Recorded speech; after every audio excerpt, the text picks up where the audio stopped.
Yo, Nate, thanks for the follow, man. Speak Reddit enter, keep it clean, keep it positive, no live odds, no spoilerinos.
Alright. Welcome to the Road to the International 2025. It's the Open Qualifiers for Western Europe. We have NAVI Junior and Virtus Pro. Wait, aren't they EU? Never mind. I'm Jeeves, and the draft is underway. We'll leave some bans here. We're going to get rid of the Templar Assassin and the Pangolier. So, you know, Pango kind of pretty good versus TA, so interesting to see the bans come through there. You see the Pango ban, maybe you ban the TA for sure. You get rid of the Bristleback and the Darkseer. We are on a bit of a delay, gang, so please no spoilers. 5 seconds. Radiant's turn to ban. Undying, okay. Good team fighting here, getting kicked to the side. Also, Omni Knight. Interesting first phase bans coming through here. We got the Juice, Niku, PMA, Zayas, and Rudy's on Navi Junior, and then Rain, V-Tune, Lorinov, Antares, and Daxal on Virtus Pro.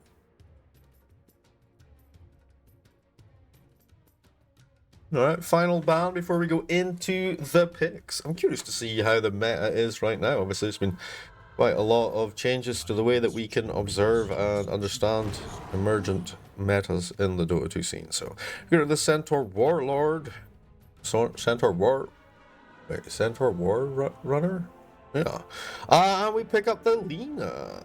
Okay, very strong hero. Can flex to a 4, I guess, but probably the mid hero here. Actually, safe lane's an option as well. But yeah, pretty strong hero. Not really that many heroes that you're overly concerned about. Maybe you don't want to play into like a Nyx Assassin or... Is that it?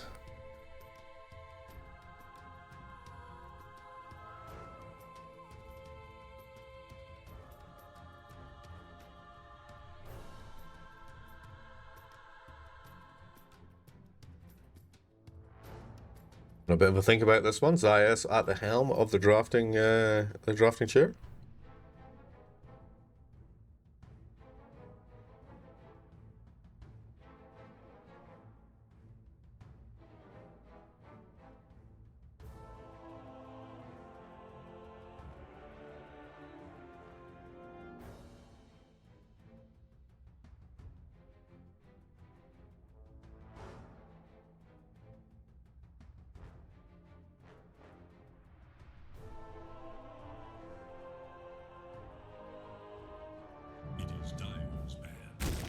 Ooh, the Doom. Alright, I mean, this is a hero that Zayas actually enjoys on the 4. Can be seen on the 3 position. Only see it outside of those two, but yeah, it's a bit of an open-ended pick. The Doom obviously able to disable 1 hero per fight at least. I'm not sure if it's first phase worthy though. Perhaps they know something you don't. Well, perhaps so, perhaps so.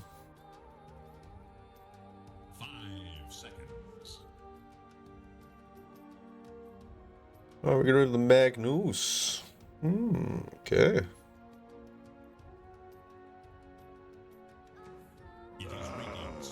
And the Tiny, so some really strong heroes and offlaners kind of being picked off here. The Darkseer, the Centaur, Magnus, Tiny, all kind of fairly strong, beefy, strength-based heroes.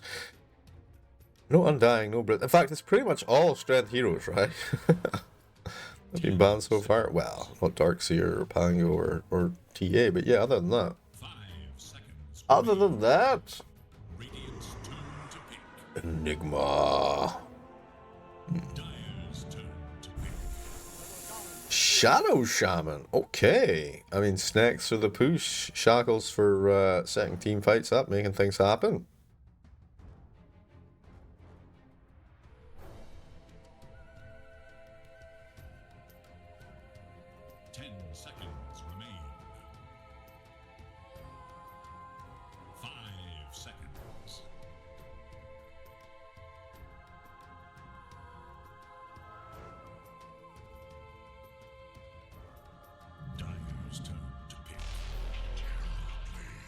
And they do go for the Terrorblade. I've been seeing quite a lot of Terrorblade recently, so not a big surprise. Lina obviously very good versus Terrorblade, so Bit of a cover pick, and now they pick up the Rubik and have a Doom and a Shadow Shaman of their own.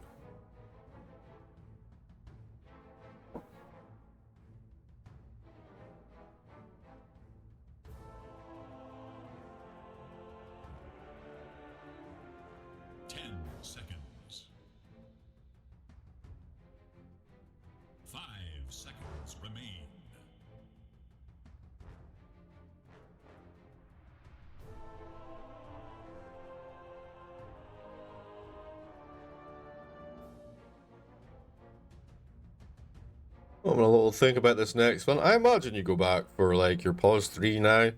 Pause 3 versus Terrorblade. One that really kind of gives them an issue. I mean, DK is probably still a safe pick, right? The Uber Lord could come through here. Something can actually lane versus Terrorblade though. Blade Mail Builder. Is Clock being played as 3 right now after the chainmail buff or no? Is that a thing? I feel like he could be pretty useful. Axe. Okay, Axe. Damn. I mean, it's a pretty good, it's a pretty good solution to the Terrorblade situation. Like in the early game, at least, you get yourself Vanguard. I'm sorry to keep you all waiting.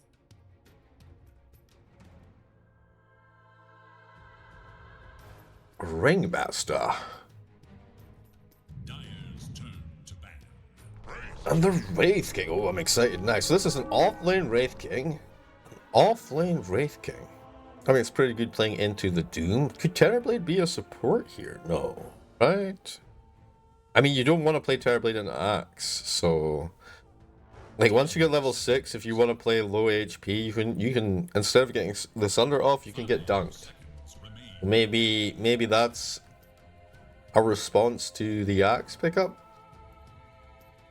Ringmaster with a nice save, but obviously Rubik as well already on the field, so you can kind of steal that save away. We're going to get rid of Puck.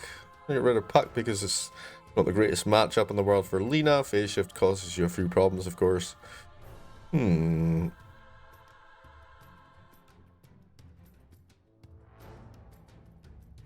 Wraith King. Wraith King offlane? I mean, Wraith King's a nice pick, right? Because it kind of deals with the Doom, it kind of deals with the Axe. Like, oh no, I died. It's okay, I'm coming back. Oracle. You already have the Ringmaster save, so you want to make sure the enemy doesn't have the Oracle save as well. But do I see the Oracle coming through here? I mean, they do need a position 4 or 5 for first, bro. So it does make sense. Any particular hero that I really want to see here in the 4 or 5 versus this lineup that they have?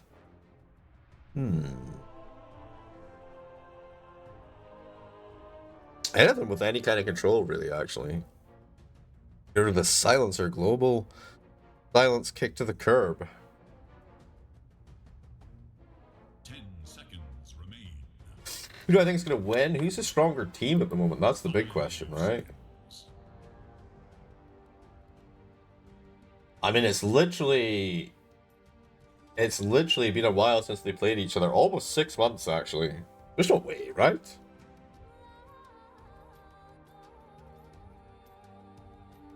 They last played each other in the PGL Wallachia Season 3 Eastern European Qualifiers. Closed. Where NAVI Jr. took out Virtus Pro.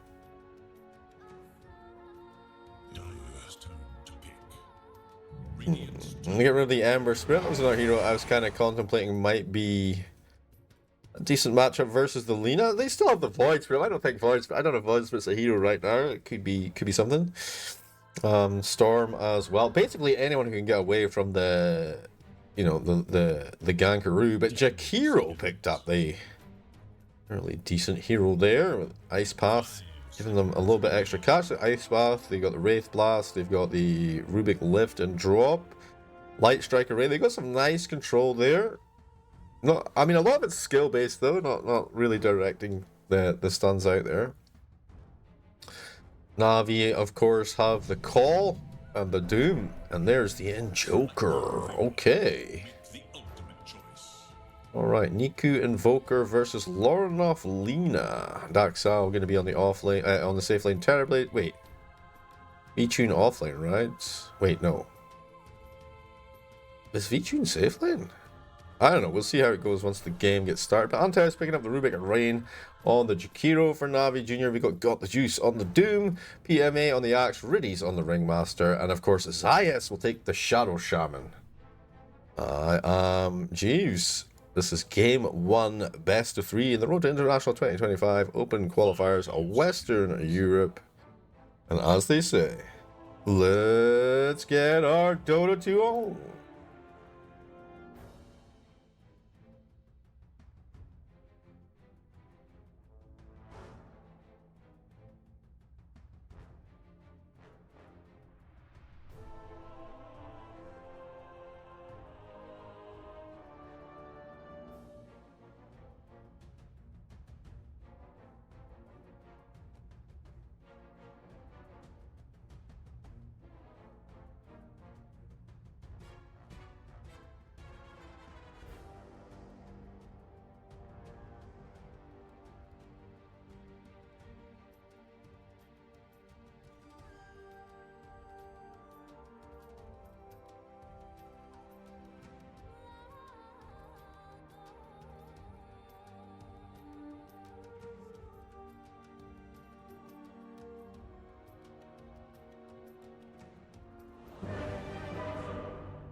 Alright, last match of Shadow Shaman 2-3-11 loss. I'm sure it's fine. I'm sure it's not a factor. Damn! Valve with the Stonebreakers, eh? Okay, let's have a little look here. Been a while, guys, so my oddsing might be pretty trash. That's just life, though. I mean, these are just things that you have to just kind of put up with, I'm afraid. Alright, let's get into it. Let's have a look and see, actually. Let's see how the lanes are going to fold out here. So it's going to be a Wraith King safe lane. VTune is the safe lane carry, and Daxal going to have the off lane Terror Blade, which is fair enough. Like I say, I think the matchup versus Axe, it's too difficult to play into. And this way you don't have to go overly, one way or another. Let's go for free cam. So what we can see here is we're getting set up. What we got going on? And Joker's playing out the double circlet and mantle of intelligence. Alright, they go for the smoke, going on for the low wrap around here. Now VTune, he's in the trees here next to his tier 1 tower. They are going for a little invasion play. Oh no. 30 seconds to battle. They're not going to find anything just yet. Meanwhile, a little bit of an invasion from Daxal, but it's solo invasion, so he's trying to secure this rune here. And for first level Conjure Image, to use the illusion to try and get some information. A little smoke breaking action from Jakiro. Now, all the cards are on the table, and everyone knows what is what. It will be 50-50 on the Bounty Runes. Nothing too exciting there to start off with. And I think that's fair enough, right? It's game 1. You don't want to overplay your hand, you know? Oh, okay, I like this. I like this. You see Illusion trying to put a little bit of a block on, trying to make sure the creep come in behind the tower, maybe. He's going to send another Illusion in here. Handsome devil, aren't I? Really trying to mess the pool up here. So in the off lane, got the Juice is going to be the safe lane Doom carry. You're going Phase, Midas, and into Radiance. Interesting play here. I mean, it's pretty good versus the Wraith King, of course, if you're having Skelly Bobs, which I assume they're going to do. Bone Guard, yep. And you got the Jakiro, that's kind of like their strat there. And then, oh, hello. Damn, you ain't got no Sunder yet, bro. He's actually getting dumpstered in that lane. Okay. Interesting. He's gonna head. What's he gonna do? He's gonna tango up, head back to the tower. Okay, pretty standard stuff.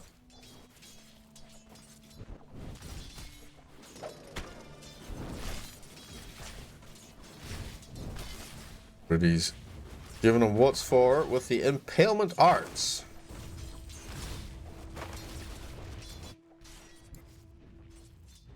Ringmaster, of course, based on my my gambler concept. That's one way of implementing it. I mean, not exactly what I wanted, but I mean, adds that dimension to the game that probably wasn't there before.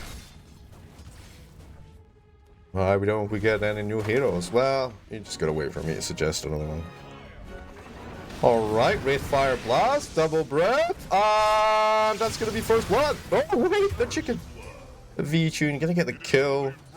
And Zayas gonna fall there, the first blood gonna go the way of Virtus Pro. One kill up. Pretty nice start to the lane for V-Tune. And can we talk about Larnoff here, by the way? He is putting the slap down on poor old Niku. Niku on 4 and 2 versus 12 and 6. An absolute stomp in that mid lane right now. I mean, we're only 2 minutes into the game, though. And Lina, of course, does start out with a pretty strong advantage, maybe 25% in that lane. So that's fair enough, I think. It's as expected. But Axe actually having a way better game than you might otherwise imagine. Oh, yeah, but there's some skelly bones in there as well, so perhaps not quite as impressive as a CS would otherwise say. And both these heroes know, like neither of them, the Wraith King or the Axe, they don't mind doing a little bit of jungling as well on the side. That's a nice 60 gold for that CS. The Doom carry, okay. Brown boots, full one finished up.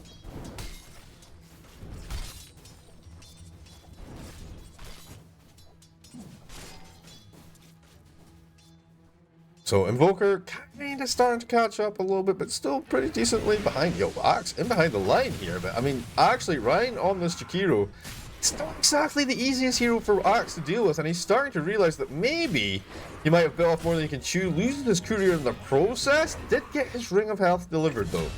Elsewhere, got the juice, going to take down Daxal. That's a full creep wave down. V-Tune looking for the angle here. The Tango going to get delivered now. It's a little bit of trouble for the Jakiro, of course. V-Tune not wanting to commit for this, interestingly enough. That Ring of Health just juicing him up hardcore, bringing him back into the game. Aksai, of course, went down in the bottom lane. What a little bit of lag, huh? Alright. Where did he go? Where did he go? He went to the mid lane to try and help a bro out, because that's where Zayas went. Came in here, tried for the gank. Was a fail. But, you know, you got that kill on that bottom lane. So, decent situation overall.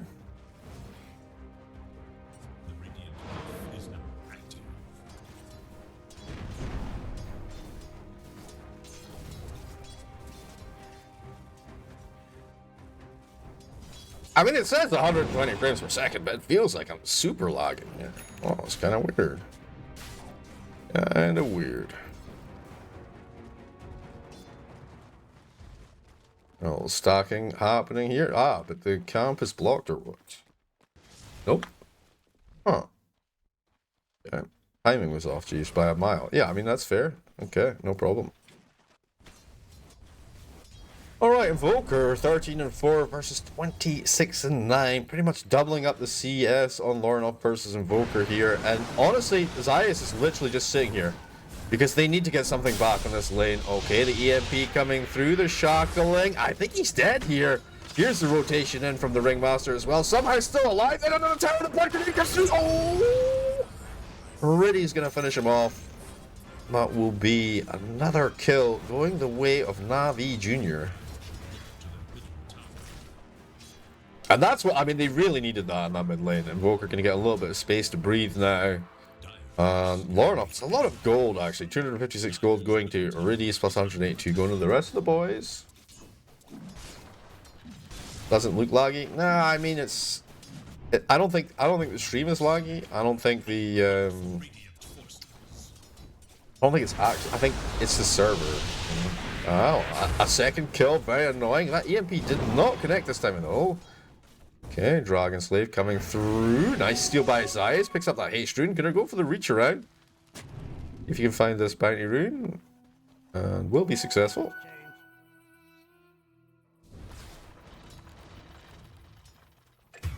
Oh! EMA gonna go down. I feel like that's just because he's on his own, but let's have a look here. Got a little bit more context. Alright, he's here by himself. He comes in. Some from the side, looks for a little... Oh, he actually went for the call. Well, he had a lot of creeps there, so he's hoping for some extra damage, but he wasn't quite aware of the positioning of where Rubik was. Just fair enough, I think. Tried for it. Didn't work out. These things happen.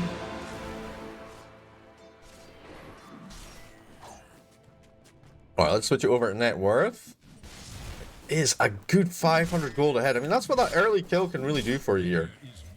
Alright, here we go. Next, gonna give a little slap and tickle maybe. Level 5. Getting the Vanguard finished up can be a pretty big deal from here. And Zaya's gonna scoop one Wisdom Rune. Daxal gets the one on the other side.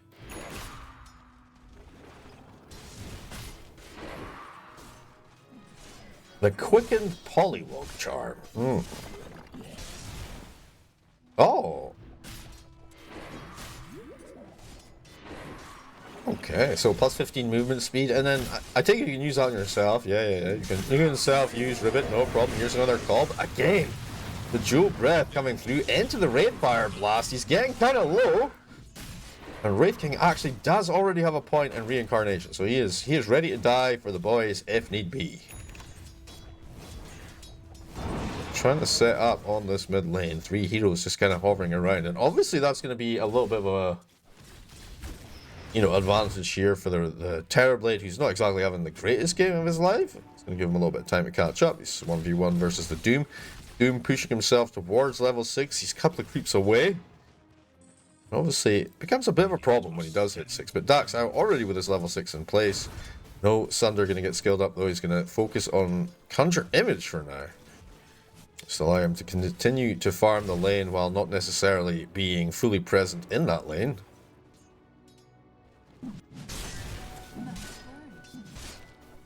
Wraith King went for the Dormant Curio. What this does is it boosts your next neutral item. Okay? Which is pretty poggers.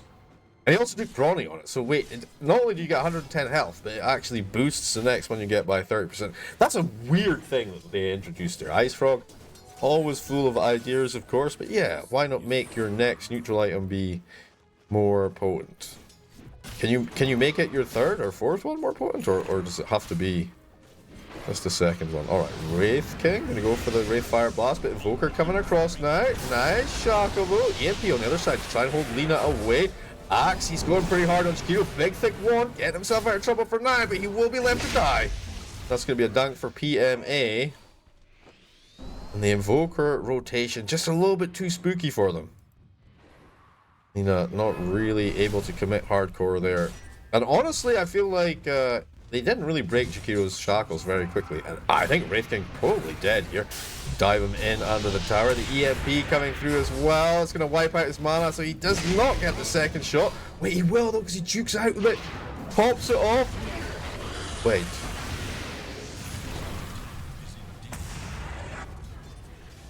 Wait, did he Wraithfire Blast and then not use his his healing lotus die?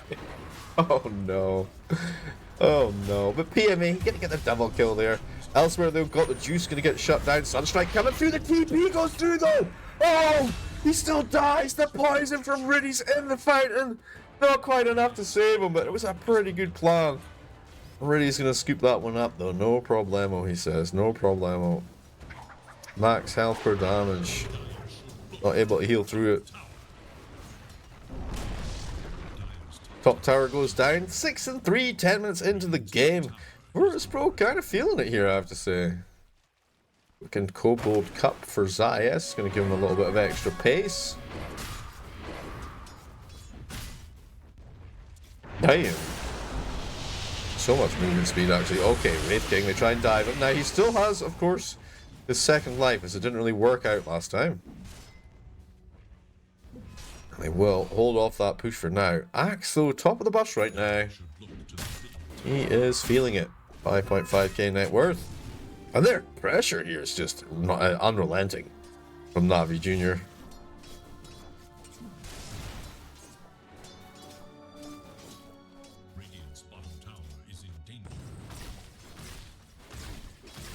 Go for a cheeky Yasha, probably into Manta, right? I imagine Rubik has himself Impalement Arts, so able to do a little bit of a Ringmaster stuff. Ringmaster as well, because of those kills though, he's now level 7, so he has access to Wheel of Wonder.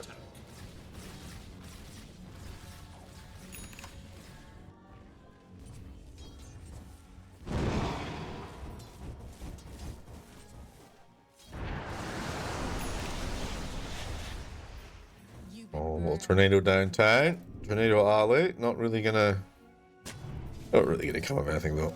And up top, Zayas, of course, now level 6. Now level 6 on the Shadow Shaman. And that allows him just to kind of do cheeky little push plays whenever he finds a lane not really fully defended. He can drop down some snacks and, you know, get a little bit of a push on. Okay, Invoker plus Ringmaster and Shadow Shaman closing in. The Rubik's here holding the lane for now. Trying to get eyes on the prize. Okay. Lina's close by though. There's the snakes we're talking about. Starting to push down that tower. Don't really have really good options to deal with it. Lina's probably the best snake killer they have, but Lina is not having a happy time right now. She doesn't want to. She doesn't want to die. Doesn't want to go in there. And just wants to farm up, get this Maelstrom finished up, get that right-click build going on. What's the Invoker build these days, by the way? Is it still the right-click Invoker? No, I don't think so. He's gone for Spirit Vessel. Oh dear, that's a dead. Yeah, I mean, he's going nowhere. Niku gets the kill. So, I mean, Niku or Doom, you know, either or getting the kill there is going to be a pretty good time. So.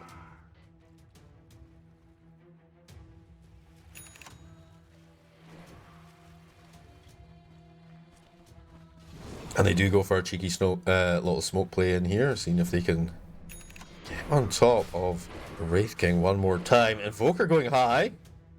The other boy is going low, but B-Tune is, he's in tune here. He's, like, okay, I'm going to hit up some jungle creeps. Not the best situation, of course, because Invoker was kind of wrapping that way, but Invoker already backed off and he went a different way. So they're not going to find anything with that gank. Now they're having a little look mid, seeing if they can scoop something here. There's a counter smoke going on right now from the Dire as they go for a little fishing exercise. Dark's out, of course, the bait. Everyone else is in place. But I think anyone who sees this, you look at the map, you see literally nothing on the map, and you can kind of read that the danger is here. And talking about the danger, they see the Ringmaster, but Ringmaster not alone here. And Rubik with a dangle, but neither team wants to commit. I mean, that's fair enough given the game state. There's less than 1k net worth between them, despite the kill advantage and the tower advantage on Virtus Pro.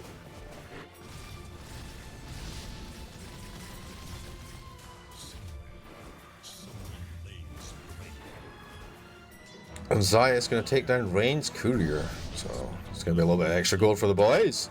There is little hope for Dire's Citadel enemies. A lot of information control going on here. Axe and Doom starting to pull ahead of the rest of the pack, though these two Radiant heroes off lane and the safe lane. I mean, Doom, of course, always going to be a gold guzzler, though. He has Devourer. He has Hand of Midas.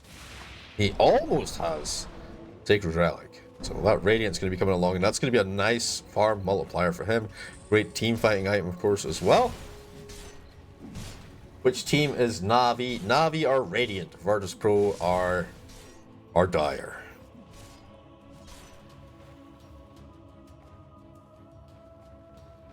It's Navi Junior as well, just to be clear here. And we are playing Western Europe for both these teams. Normally Eastern European teams. Oh, Zayas. Okay, into the call. The dunk is coming through. Woo! Now they turn around. They look for the Jakiro. They give him a little shackling action. Ah, and he's going to get dunked as well. PMA with a double kill. Plus 2 charges. 5.2 armor. Interesting.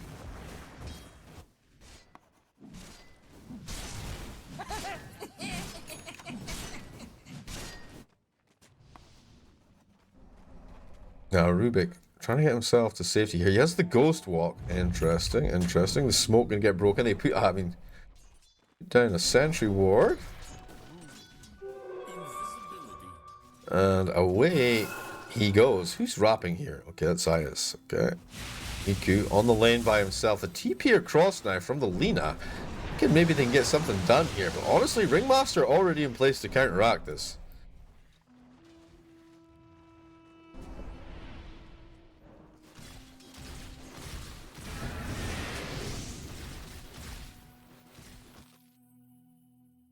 Oh, we're going to go for the pause.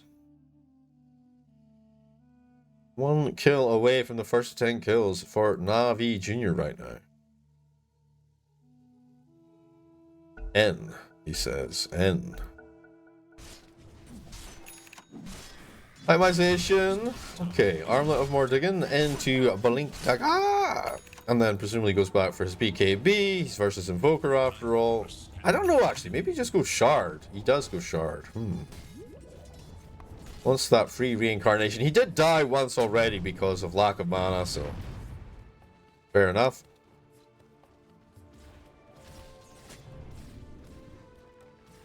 Oh no. I mean, okay. Sunstrike, fishing, not finding anything. Hero showing in the lane. Oh, they're going to commit here. Ending in the illusion, getting a little bit of information. Rubik still cruising around here with the Invoker Ghost Walk. Not the speediest of Bro though, with the Ghost Walk. Oh, there's a nice blink. That's a blink reveal. The lift up. It's a little bit this time, but the Light Striker Ray into Laguna is perfect. Now, Zayas tries to help a Bro out. He's kind of low. He's got a full play. Axe gonna dive right in the middle of all that. Takes down Lauren off in the meantime, though. B-Tune, he's in a bit of a pickle here. A nice save out by Ridus there. A little box action. And the Dunkaroo coming through. Can he get a little bit of help from the boys? He blinks away back line here. Dark's now going to cover the retreat. That's a really nice counterplay from the Axe, though. Felt like they were about to snowball some kills, but first 10 kills can be secured by Navi Jr. Up damage picked up by Rain. Radiant should look to their middle tower. That's pretty good. That's a pretty good fight. I think Axe is kind of getting a little bit out of control here with the Blade Mail finish, Blink, and the Vanguard. BKB next on the shopping list, and you know what? He's pretty close to getting it finished up already. 150 gold or 120 gold away from that Mithril Hammer. Doom. He has the money for the Radiance.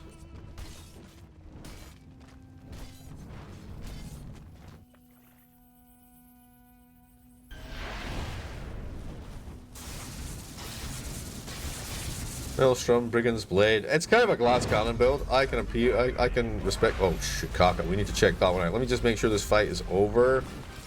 All right, there's a little bit more though. He's having a little search forward here. Dark Axe out. Okay. All right. Let's have a look at how did the Axe get caught out here? Because this is an absolutely massive kill for him. Let's have a look. All right, where is he? All right, he runs down here. It's all looking good. Alright, comes up to the hill, ice pot, oh my word, the Sunder, yeah, Blade Mail not gonna help him out, and then, boom, down he goes, killed by himself, basically. It's fair enough. And huge kill, huge pickup there. Okay, meatball salad for the creeps, not really gonna leave too much.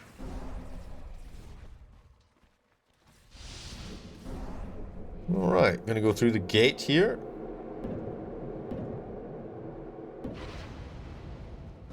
For Tormy, 8 seconds. Radiant scan, eager to know Dire's whereabouts.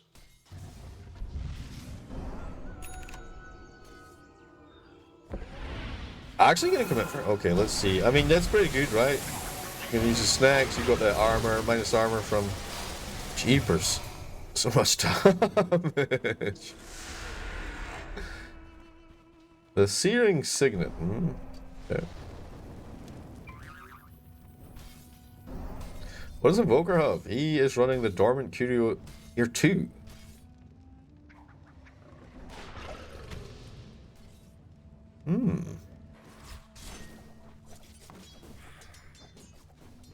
So, actually, Wraith King, because he has the shard, he's going straight for the Radiance. Feels like he's a little bit behind, so trying to catch up with the Doom here. Doom, of course, already has his Radiance finished up, and he changed his mind. Wait, hold up. It was the Axe who almost had his BKB, right? Yeah. Okay. So Doom, he went for the Sanj and Yasha into the Radiance. I'm curious as well, what did, we did go for Mantle and Terrorblade for the extra push power. That makes sense. Dire's top tower is under attack. Dire's top tower is under attack. I think it's just Crepit. It was. Don't worry about that.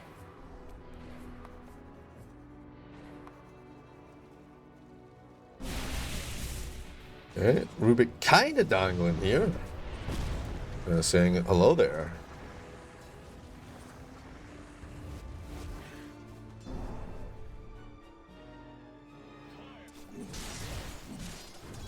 Wraith Daddy.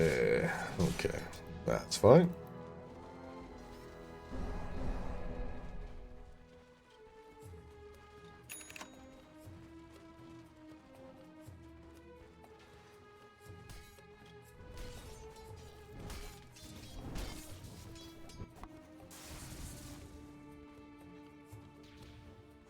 Dire's middle tower is under attack.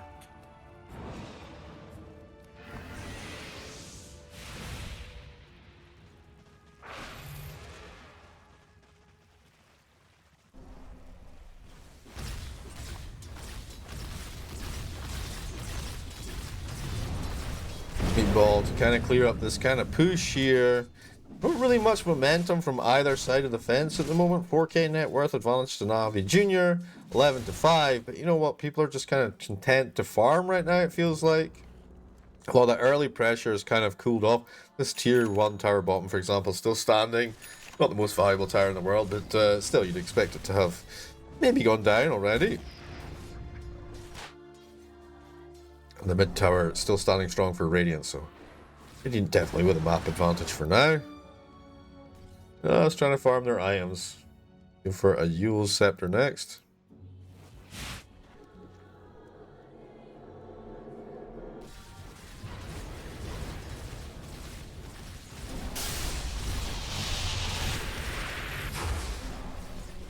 Okay, EMP's been used. Maybe now is an opportunity. Oh, hello there. Oh, blink in into the shackles. Sunstrike gonna come through, trying to get himself out of this nasty problem here. And he's dead.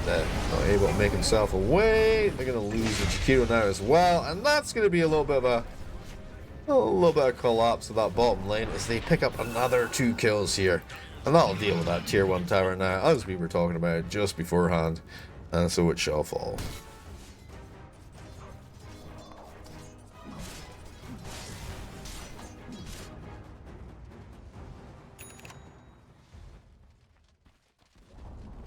Dire's bottom tower is no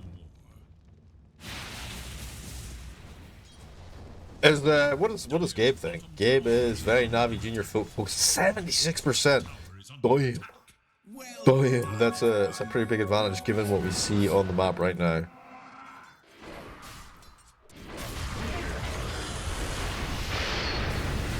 Okay, Axe is that's pretty nice. That's pretty nice.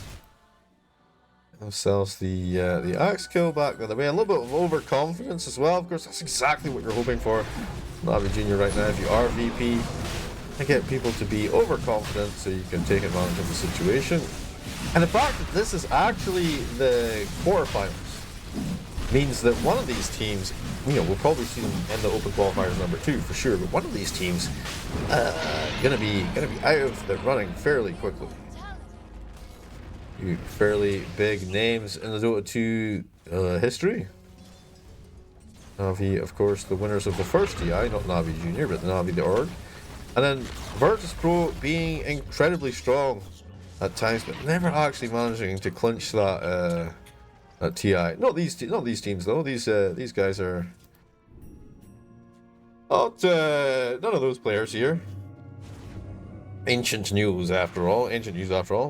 Zayas though, been a bit of a star for the last 5 or 6 years at least. Maybe closer to 10 at this point.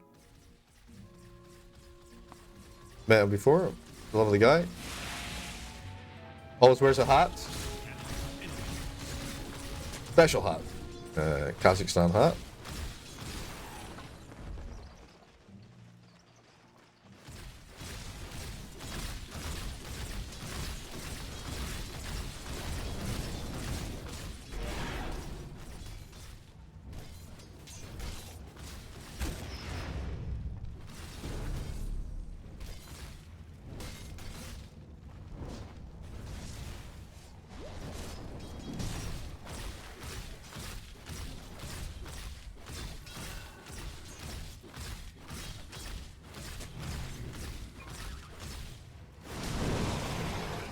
Alright, nice. Another opportunity to defend here. Didn't quite catch anything. We were looking for the Ringmaster, but not going to find him. What's the Skelly Bone situation? He got 6 in the tank. decent amount of pressure from that. Maybe he's going to TP out though. Wants to wait. No, cancelling it up. Cancelling up. Now there's backdoor protection on this tower, so those creep wave gets here. Little zoning from TB. This is really dangerous though from Virtus Pro. Radiant are waiting to try and strike here. Trying to get into position. Now it would be beautiful if he can get the blink onto the Lina here.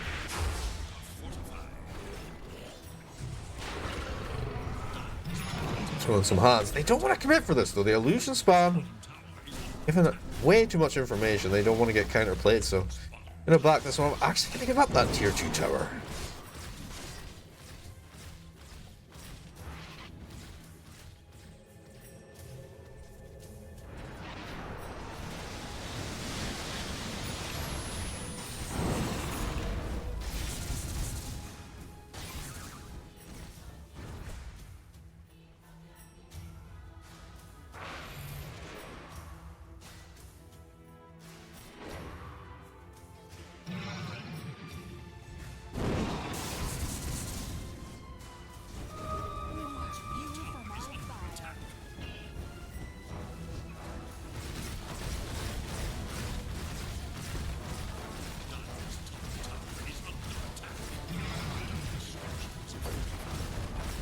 Now it's VP who are starting to really turn their thumbscrews here. They're trying to do a counter pressure up top here, but they are. I mean, VP ahead on towers now. Up damage on the river here, going to get scouted out by Lononoff. Going to scoop it up on the Lina up top. Do they want to try and hold this tower? Looks like a bit of a trap. Not going to lie. Nah, they're just going to straight up trade it. There's no way they can get there in time. He says as they start to throw Darksaw in, but you know what? The tower's already gone. Not much they're going to be able to get out of it.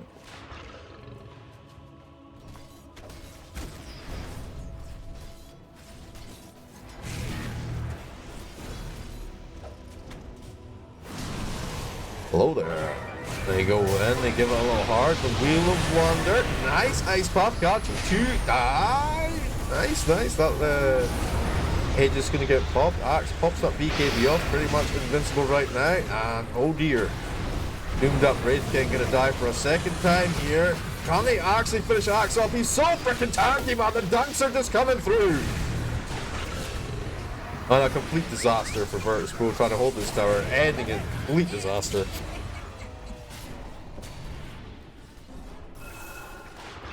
And they only have 2 buybacks, so this is definitely a tier 2 tower. Tier 3 tower even. Maybe a set of racks. Maybe 2. And actually, Zayas, he goes to this mid lane to make sure that they're going to take this tower and the racks, and then they're going to rotate to the mid lane and start pushing in there. Because obviously, they can't do anything until that's down.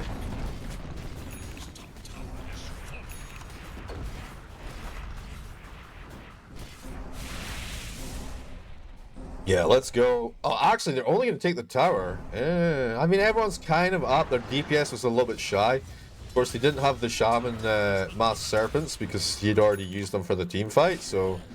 Alright, I mean, it's not the worst. It's not the worst. I mean, it's pretty disastrous, right? But it's not the worst scenario in the world. But look at this. Look at this. 7k net worth lead between the 2 cores of position 1 right now. Doom firing on ahead. 23k net worth. Building into his AC next already with the BKB. Harpoon. Sanjin Yasha and Phase Boots finished up, as well as the Serrated Shiv in hand. Wraith King. He's thinking maybe it's time to get that BKB. And you know what? Maybe he should have picked up the BKB earlier. He went for the nullifier, the full-on nullifier beforehand. And honestly, whenever I'm playing in versus Invoker, I just can't, bro. I just need to get the BKB, you know. No BKB here. No second life either, so they need to find a way to get him out. The Sunder's going to be there, but they are holding him pretty tight. Wait to follow through. They're going to throw him up in the air. The Wheel of Wonder, not like this. 20 seconds away. They're going to get another Duncan in. And honestly, it's kind of a throw, gang. It's kind of a throw.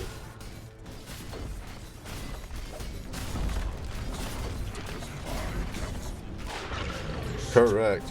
Alright, Tower Gonzo. Full set racks Gonzo. Up to the high ground. No TB. No Wraith King. Wraith King with a buyback, but I don't think you want to use the buyback as your position 1 here when you're so close to getting your BKB anyway. Ay, ay, ay, ay, ay. I mean, 17k net worth advantage. Now, it's almost impossible to hold in these situations. People, it's not 2014 anymore. And, you know. I mean, this bottom lane, though, it's pretty far pushed, though. It's not exactly going to be the easiest finish in that regard, but Roshan up in 55 seconds potentially could be up to 4 minutes away. How many minutes delay? 1,000,000 minutes delay.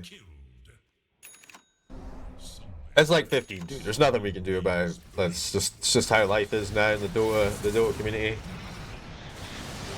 I dream of the bug being put back in and 5-minute delay being max, and then everybody being able to cast Dota 2 again, and then, you know, I feel like it really squanders the opportunity for you know, people don't want to cast on 50-minute delay, basically. Well, I don't want to cast on 50-minute delay. It's probably what I should say there, but yeah, basically,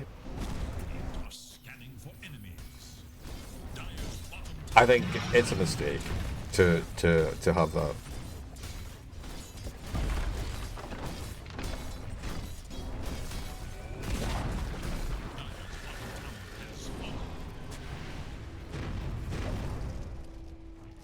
Especially on qualifiers, for sure.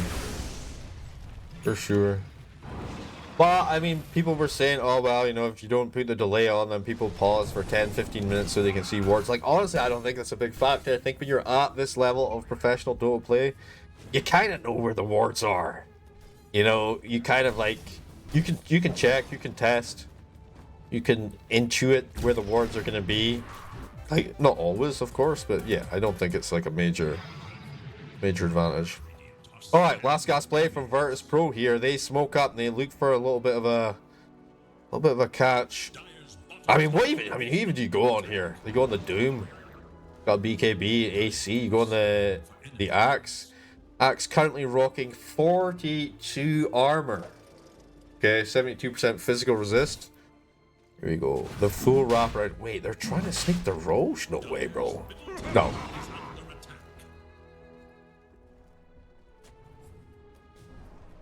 The angle's good. Snakes go down. This is it. Oh, they're actually going to TP? What? Alright. Here we go. The call not going to land. Unfortunate. Light Striker Ray going to come through. The BKB going to get used up. Nice pop. Good shit. Axe going to pop off that BKB though. They turn back into it. Wraith King after the high ground. He's ticking down the Sunstrike. Oh, nice heal though in the Sunder. Coming through from the Tether Blade. Not ideal. Not ideal. Took a decent amount of damage though. That's going to be a free Roche now for the Radiant as they head on into the pit. Will be Roshan's banner and Aegis of the Immortal. 35 minutes into the game. Nothing much you can do about that. Nothing much you can do about it. There's an amp damage on the river. Okay. Got Aegis for the Doom. Pick him up on Got Loose.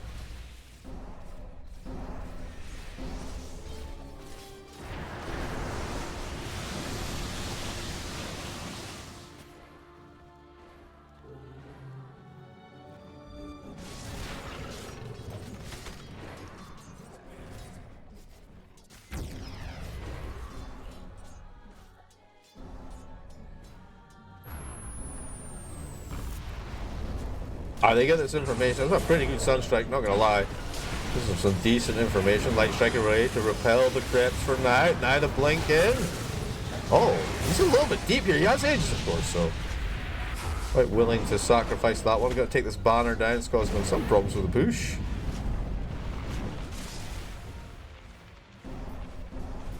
And he's still running the Dormant Curio. Very interesting. Alright, got a 4-stop for your boy. Nope. Oh, Rubik is still on with the force. Okay, nice foul play. Getting down right side. Goes in there. Actually manages to find himself to safety. Wraith King Gonzo, though. He does not have a second life this time around. And that's pretty much going to be all she wrote. I'm not going to lie. It was a valiant effort, but the tower goes down. Zayas coming in on 10 HP with a shackle shot. He takes him down. PMA with a double kill again. Double kill for Niku. GG's are called. And game 1 pretty solidly in the bag for Navi Jr. Just I feel like it was a pretty good counterplay. They really they nuked the TB pick, you know, and then they had really good options to deal with the Wraith King in the form of the Invoker, the EMP, etc. Very, very decent dealing with it. Itemization from V-Tune was a little bit sloppy. I don't want to like flame the guy because he's like pro or whatever, but it was a little bit sloppy as BKB was really late in coming out. He went for this nullifier earlier on, and then his item progression was kind of, you know, it didn't really work out. Everyone else, I think, was fine. I would have liked to have seen some more 4-stats just because of the type of control that they have over on the side of Navi Jr. You know, you got the Wheel of Wonder, the Call, the Shackles, all of these really, really useful 4-staff solutions. And then, I don't know, Lauren build, very, very glass cannon, all about the right click. But if you can't actually get the right clicks off, doesn't really work out. And I mean, look at this Ringmaster actually, 5-0 and 11. Gave me 11, 3 and 9. You expect to die on Axe a little bit though. Yeah, really good game from Navi Jr. there. It's game 1 though. It's a best of 3 series. And, you know, there's plenty of room for Virtus Pro to come back into this series. And don't go anywhere, gang. We'll be back in about 15 minutes or so with game 2. That won't even be that long, but we'll see. Boop. Will it be a 2-0? I mean, it could very well be a 2-0. There's no question that they have definitely shown the capability, but it's all about the draft, of course. So we will see you guys. We'll see you guys soon.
Alright.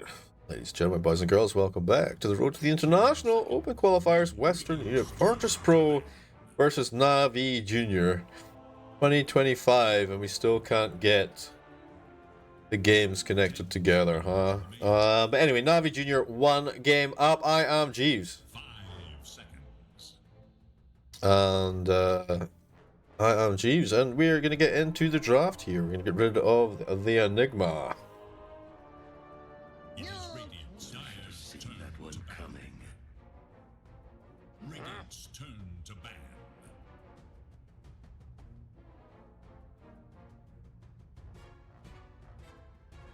10 seconds. 5 seconds remain. Radiant's turn to ban. It is Dire's ban. Okay, we're gonna get rid of the Timbersaw, the Oracle, the Bristleback, and the Doom. No Enigma, no Batman. 10 seconds remain. 5 seconds remain.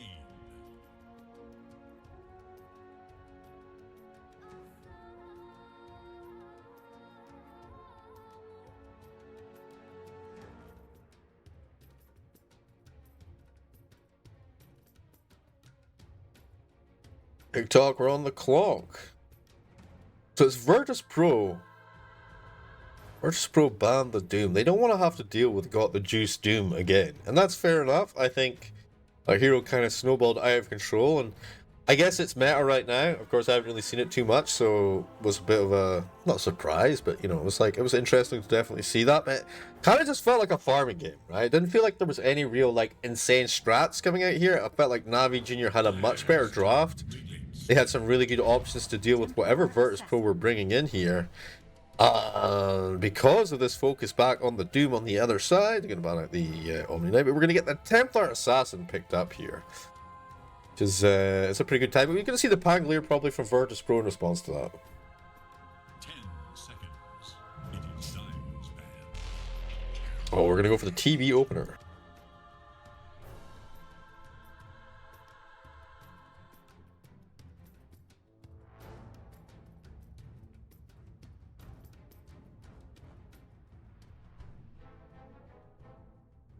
Seconds remain.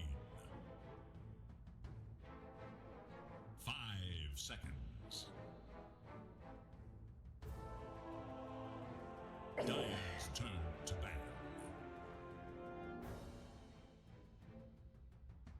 The Dragon Knight kick to the curb. Okay, I mean, DK, a pretty nice hero versus Templar Assassin. You got this built-in armor, you got the HP regeneration.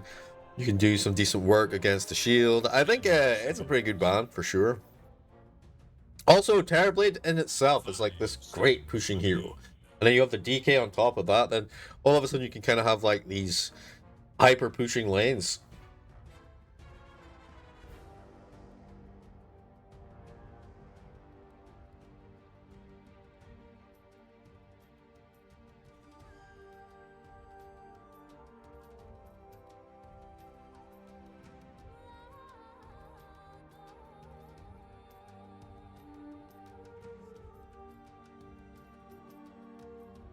Ooh, they're taking quite a long time to think about this. And as they should, because, you know, you win this, that's Virtus Pro just out of this qualifiers.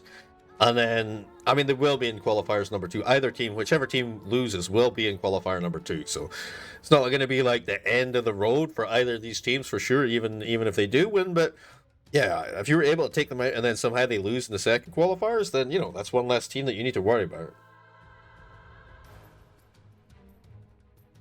It is Radiant's ban.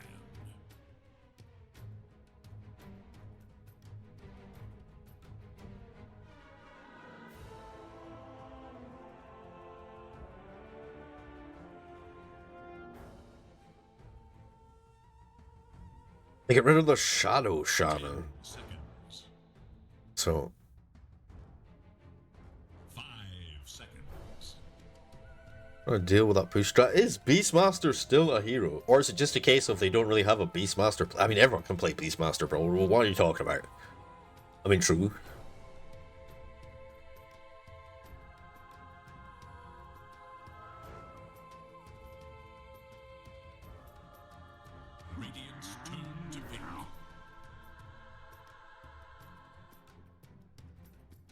Okay.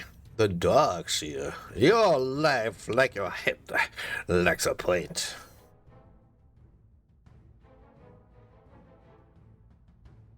Ten seconds remain. 5 seconds.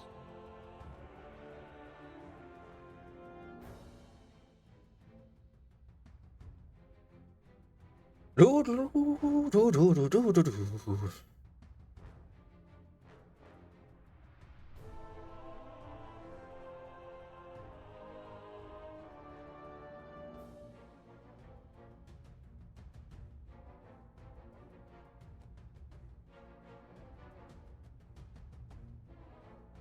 Dyer's turn to Undying. Pretty good matchup versus the TA, of course. The little bros that munching away.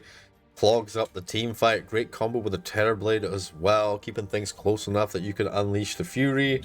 And Gianam, thank you for the follow, my friend. Make a speak friend and enter. Keep it clean, keep it positive. No live odds, no spoilerinos.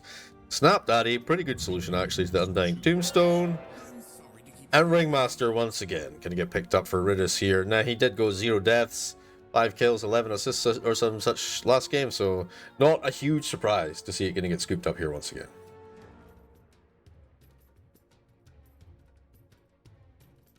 seconds. 5 seconds remain.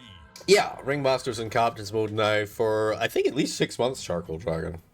You played Dota 2 or? Like, I think he said you did, but I'm not sure.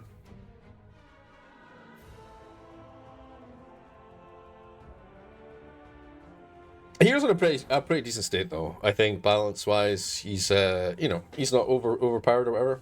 Yeah, Diablo from time. Yeah, I get it.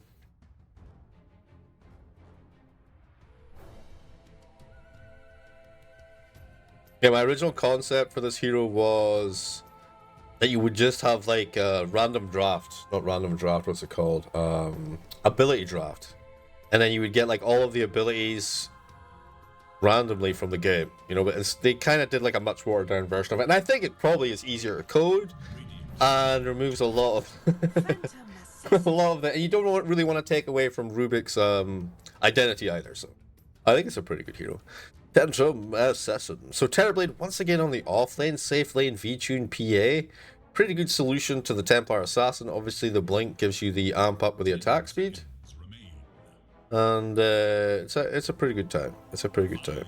And of course the Ringmaster voiced by Alan Tudyk from Firefly. Enchantress. Enchantress. Okay. I mean, it's a lot of heal, it's a lot of sustain. 10 seconds remain.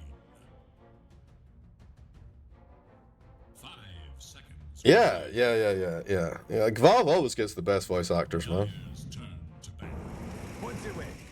Like, Tony Todd did like 5 or 6 heroes, I think. And then, I mean, John obviously does a lot of the heroes as well. I am a leaf on the wind.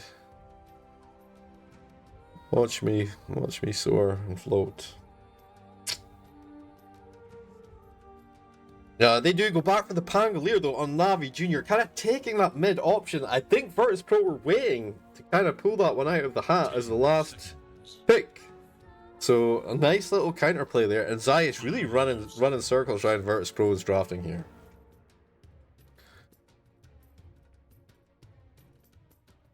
And have you heard of Clara Obscura, Charcoal? You know, they got Charlie Cox for one of the main characters. Like Daredevil's like one of the main characters in Clara Obscura. They've got amazing voice acting cast in that game. I don't know how they pulled it off, but, you know, they did, for sure. Definitely going to check that game out at some point, for sure. When the hype dies down a bit. Same with Baldur's Gate 3, you're going to hit that one up at some point as well. We're going to get rid of the Tide Hunter. Would be a nice, solid pick here, but surely the Pango... Oh, maybe they're going to play TA safe lane, though, Pango mid. Yeah, that makes a lot more sense, actually. For the Tide, we get rid of the Huskar. Huskar would have been a pretty good pickup here. 5 seconds remain.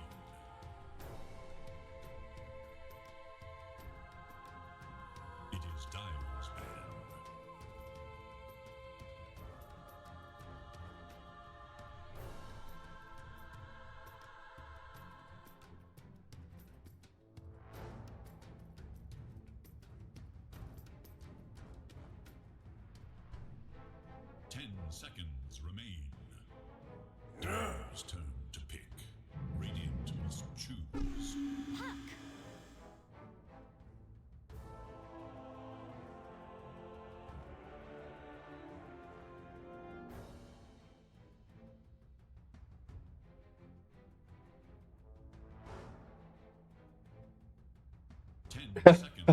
VTune cannot lose the PA.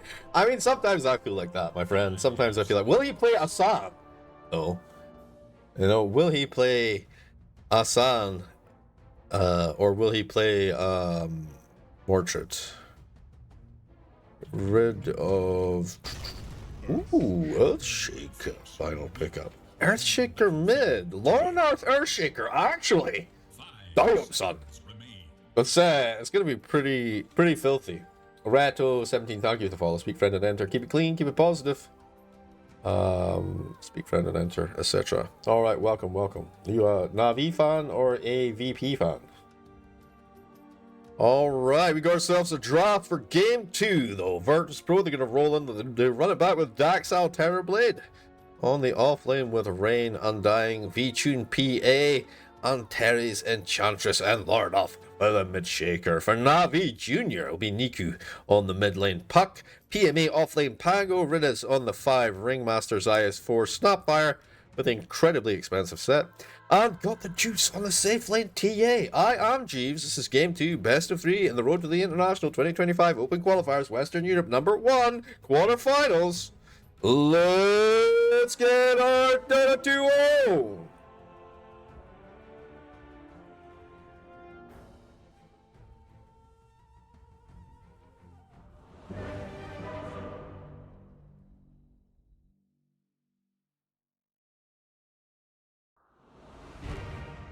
Hype indeed. Run it back. Run it back.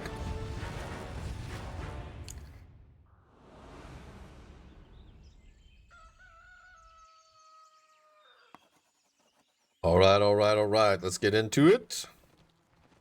Prepare for battle. Make sure we got our lanes right here. I mean, they're all kind of squadding up down here, so not exactly giving us all the information in the world. What does the robot think of the draft at least? 50-50. Alright. Okay. Oh, a little peek and see. Now, we're not going to cover too many games today, guys. Just a serious in fact. But over the next 3 or 4 days, we will be dipping into various different regions, etc. So, if there's a specific matchup that you see that you think would be a cool matchup to do, you can mention it in chat, or you can hop into the Discord and let me know beforehand. We'll try and get that set up for you. Time permitting, of course. I do have to go to work and stuff in the meantime. China, probably not going to be an option this time around, guys. I don't have access to Perfect World servers, so the only person that's really going to be able to hit on that is going to be BCOP, I think. I managed to get myself an account recently. Alright, so Lauren going to break the smoke up on Puck. They're aware. Ooh, PA's a little far forward here, though. It is trying to get into position. Moves out of the way, though. Now they're looking to try and cover this. Are they going to pop this? No, they already took decay, okay. Not really much contention going to go through here, though. And are they going to end up with a deny here? Whoop. They are going to get the deny. So it's Lordoff going to get 1 binding rune, and then Zayas and Riddis picking up the other 2. So Navi definitely with a rune advantage there. Wait. Hello? Maybe they got first blood here. The TP. No, wait, it can't. Bye-bye. Yeah, they're kind of limited on stuns. I'm not going to lie on VP here right now. They are going to have to build into that. They actually literally only have 1 stun. This game's over. I mean, they don't really have any stuns on the other side either. Only the cookie. Damn. You can TP out. Ooh, almost. They have the coil, I guess. The shield crash, which isn't really a stun.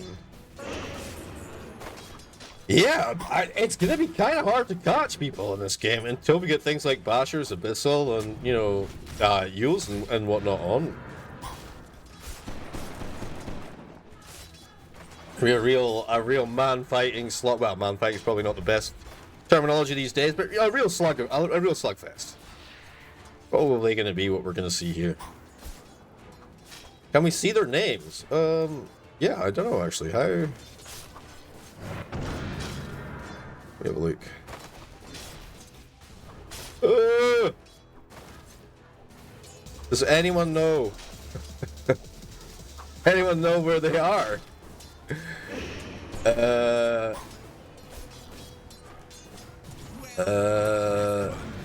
Yeah. Someone needs to tell me where that setting is, because they changed all the settings.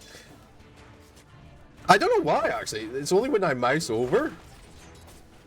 That's changed. First, yeah. Ben, Big Stick, can you tell me where that option is in options, and then I will do it. Because obviously I don't want to like spend 10 minutes looking for the option.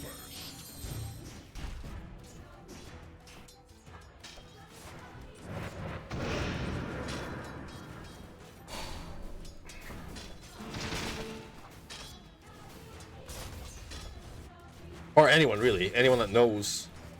Anyone that knows. Tell me the tab in the options. How can I find? Just search name.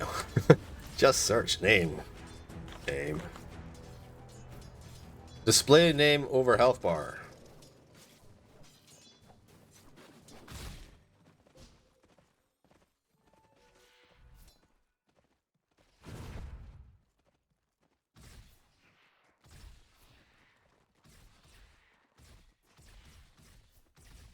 Huh? Why is it not always on? I don't understand.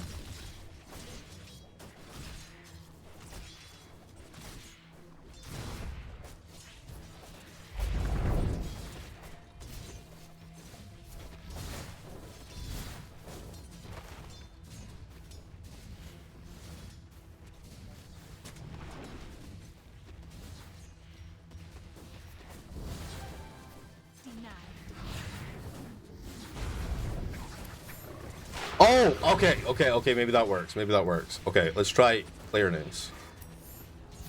Yeah, there we go. I got it. Okay, first blood. We lost the first blood because of that. It's fine, it's whatever.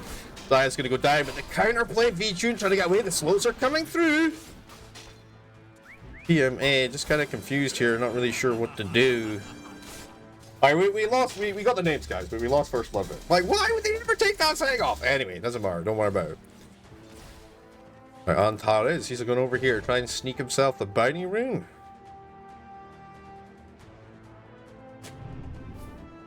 We keep an eye downtown, see what's happening here. Rain and a little bit of pickle.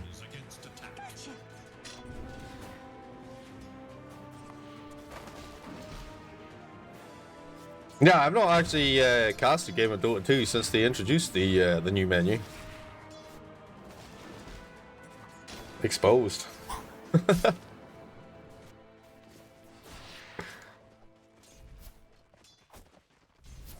A little bit of lag there, actually. Done, everyone. I've got some notes. I need to fix my CPU. Hopefully, getting a new cooler for my birthday, and that'll solve the problem. Kappa. Okay, nice decay on top. PMA run a little bit low here. The Ox let me down the tombstone for this. One more dagger. I'm behind the trees. V-Tune looking for this action. Oh, coming back the other way. Any quite on that dagger. One dagger this time. No problem. Rain says, I'll hit the decay, bro. I got this. I got you. And just as well, because, you know, Zayas was coming over there. The cookie play was about to come out. And then, you know, you get nothing at that point. So, fair enough.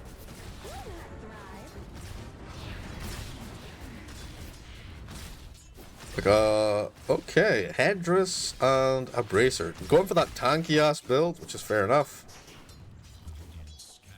The heck? I mean,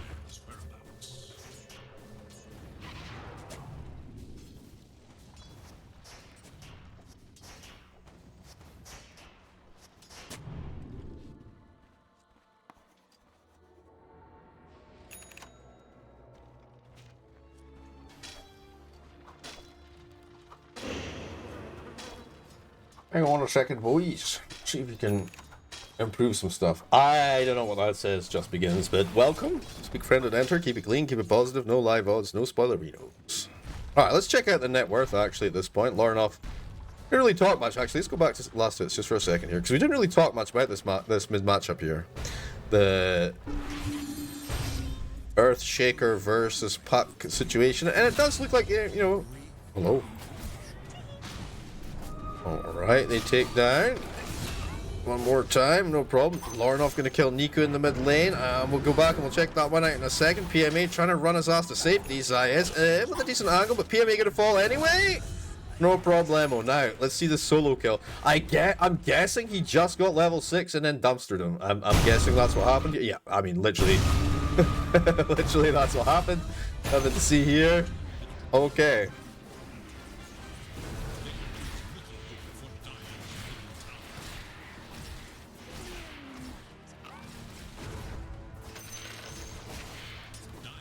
Got the juice, he's running himself the Orb of Light, looking for an early death, so pretty standard stuff.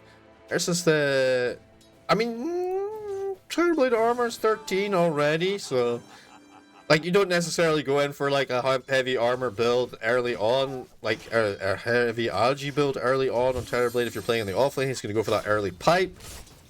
Going to make the whole team tankier, and the team fight going to make things more difficult to deal with. They have a lot of physical damage here, though.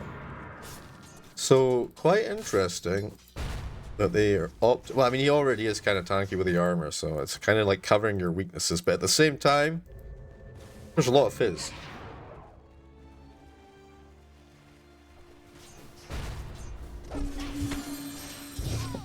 Here we go, the Ringmaster rotation. Zayas in place as well. Antenna's going to sweep over here, do a little action.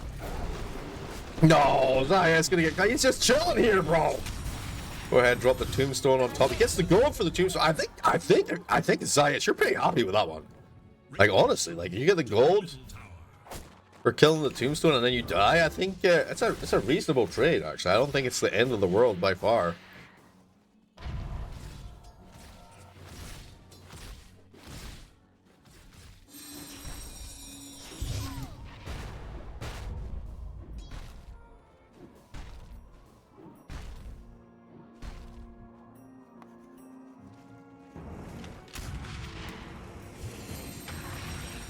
Okay, I hear rolling.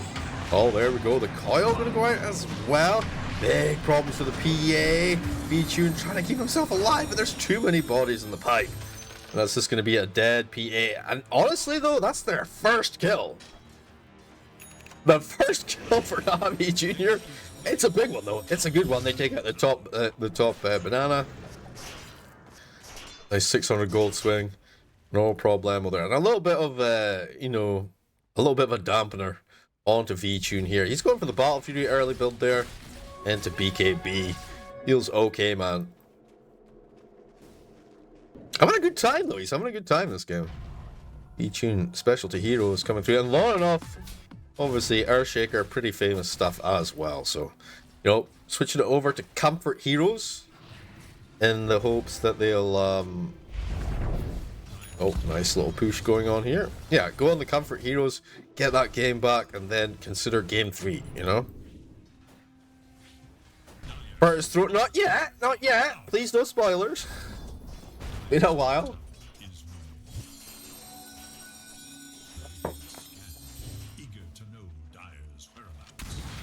Oh, Lord, I'm trying to just get in there. The coil, the snapping happening. Rain, he's going to put down.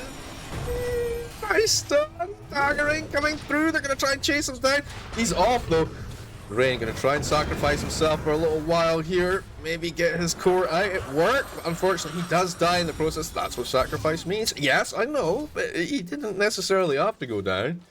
But yeah, going to use his body to save Larnov. Staxal not able to actually pull too much off there with the meta.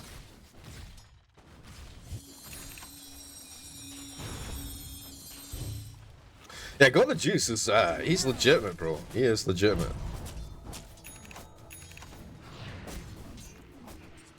All go. I'm not sure what that means, but clearing out some ancients now that he has the Dragon Lance finished up feels okay, man. We're looking for the Dragon Lance. Is it? No, the drums into the Ag Scepter on Enchantress. Oh. Okay, they must have buffed. I mean, is that? Yeah, they must have buffed that, I guess. I think it could be really good with neutrals, though, right? With the Echo Slam combined.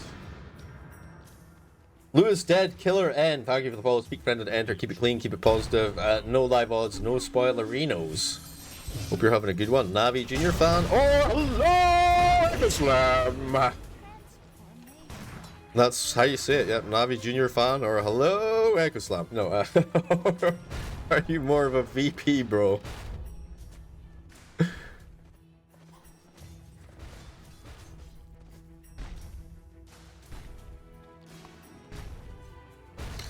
The Sister Shroud. Dire's middle tower is under attack. Oh, okay. That seems kind of broken.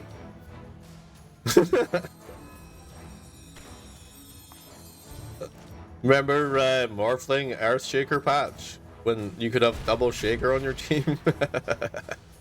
Ah, those were some good times. There's only one Echo Slam, but just like two bros with axe just jumping around, slapping you down, double Fisher blocks, and then...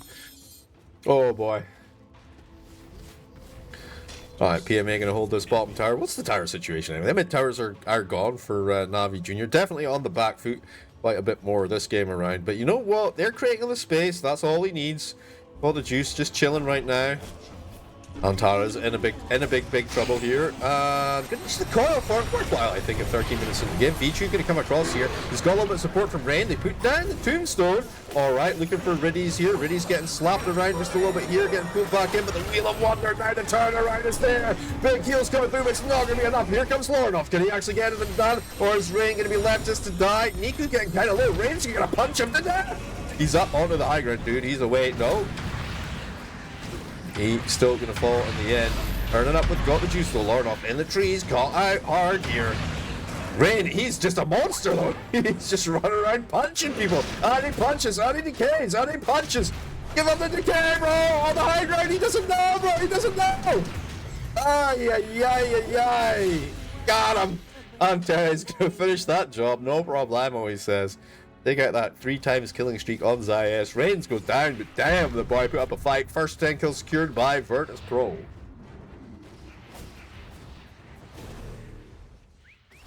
What a time to be alive. What a time to be alive. Alright, stacking happening here. Got the juice gonna come in here and clean this out real lickety split. Not building a Deso, actually. Oh, wait, maybe he is. I'm an idiot. Just ignore me. I'm a total noob, but just forget about that. He's definitely 100% building Deso. Why is my FPS dropping so much? What is going on?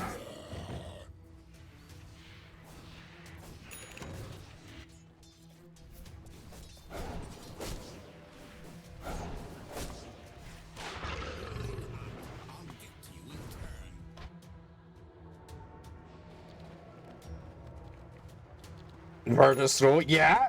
I mean, they're first to 10 kills. They are first to 10 kills. They did lose 6 kills and only take 4 back, so. The turnaround, maybe a little bit.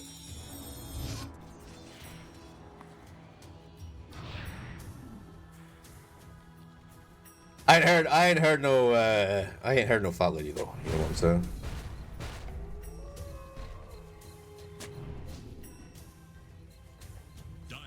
Just a little massage of the lane here. See if they can actually pull anything out. Negative. No problemo. Zayas, what's he at here? He's got his arcane boots. And a magic wand 15 minutes into the game. Feels poor, man. Well, the juice is juiced though, let's face it. The Ripper's Lash.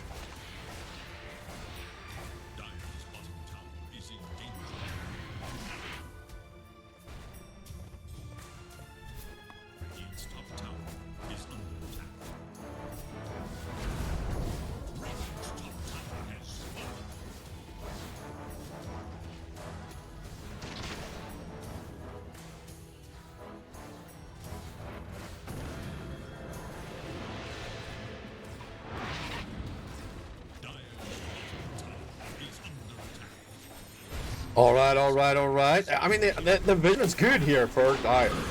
See what they can get done with it. Niku gonna get chased away by his own reflection. Vichu trying to close up on Riddies here. Riddies on that high ground into that trap wouldn't be a great idea. And honestly, Tombstone on cooldown though, so you just wait a few seconds, and then you know potentially you can maybe take a team fight here over on the side of Navi with advantage. Potentially.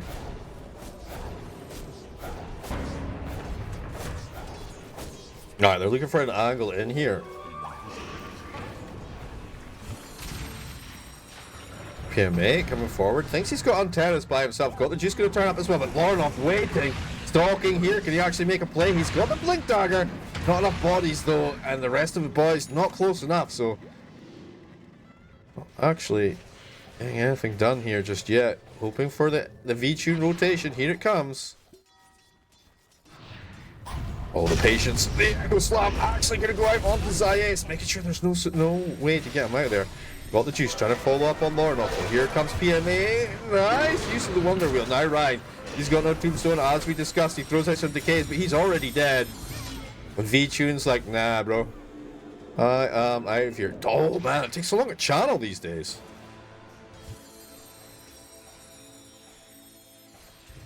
Yeah, nice read from Navi. Nice counterplay, and then, you know, first pro, 11 and 9. Just losing control of the game completely. I'll wait for PA to finish up the BKB into the Manta.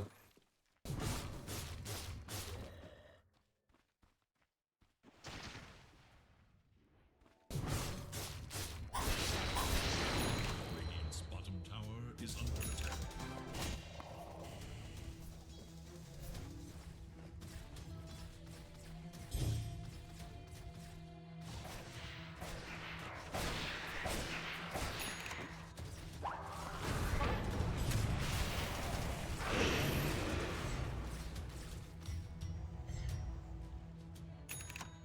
Radiant are scanning for enemies. Itemization on Ringmaster, also just sitting with the Arcane Boots. They do have the Witchblade finished up on Puck at least.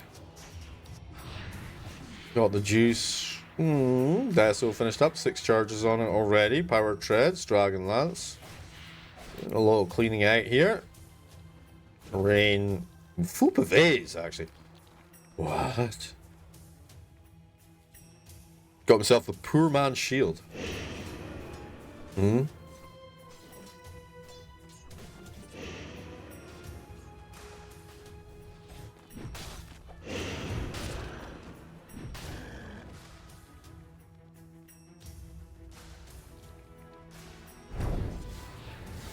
I remember when literally everyone built the poor man's shield on many hills. When it was just an item. Those were the days. Okie dokie. Oh, trying to find Lauren off there. Not quite going to make it happen.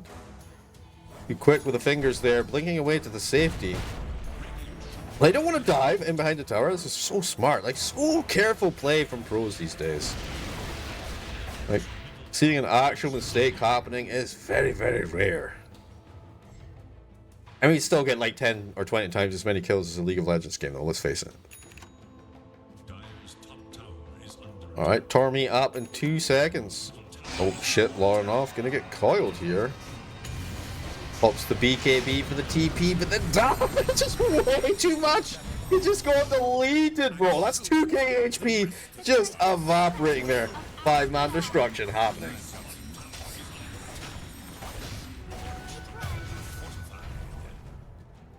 Antenna's just died to... Wait, no, Antenna's got the Tormy. I was like, what? But no, so he's got the shard now, which is Spike. It's a great little shard, of course.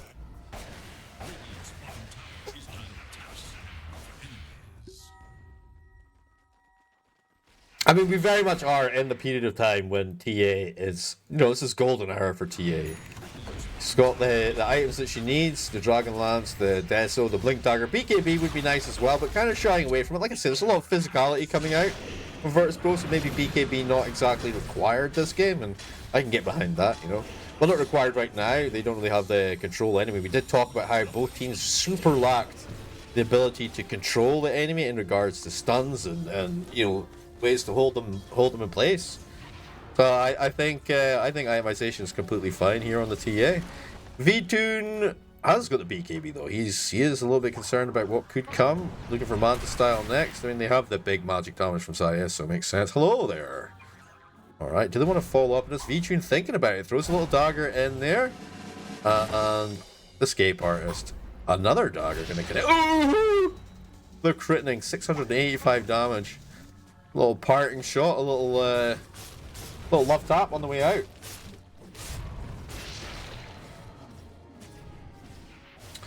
Roach potential, very, very strong right now for Navi, of course.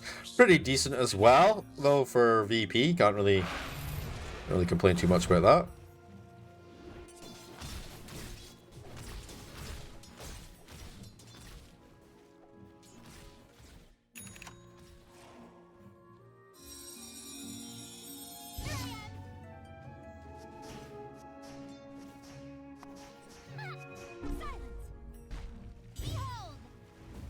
Behold!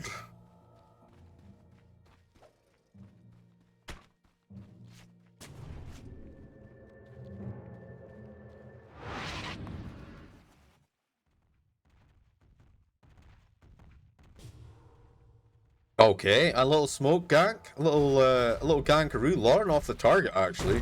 This trap here giving him a lot of information. Deep in the jungle. And he didn't know, right? There's no way he could know.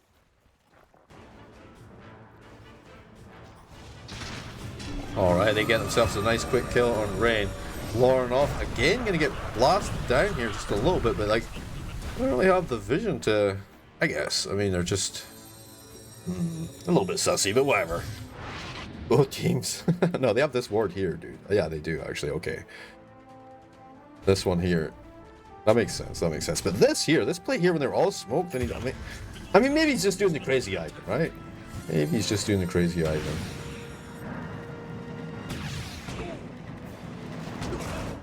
Maybe I'm getting gagged. I don't see anyone on the map.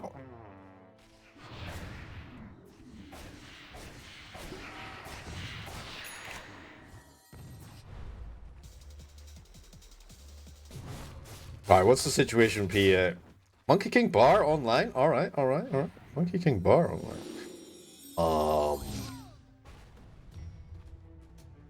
Okay, I mean, here they come. These traps are so useful, man. He denied that one by accident or what?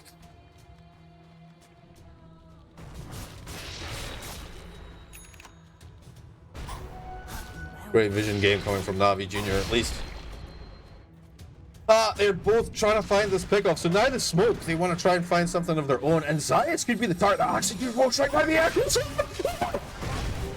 They don't. Boom! Oh my god. There they go. They go in, they snatch the Aegis, they destroy. Got the juice. He's toast. Zayas looking for the TP out. Cancel. No sorry. Bam. Down he goes. Alright, a little bit of life left of the old girl yet, huh? Oh yeah. Oh yeah.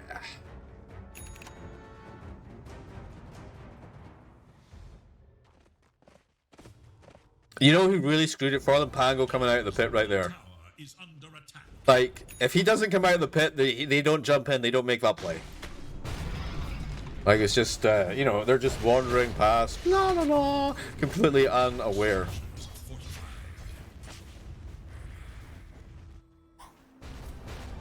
Alright, Solar Crest up on Ringmeister.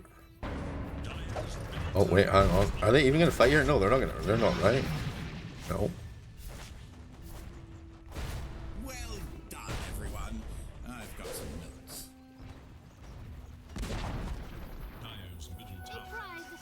Well done, everyone. I've got some notes.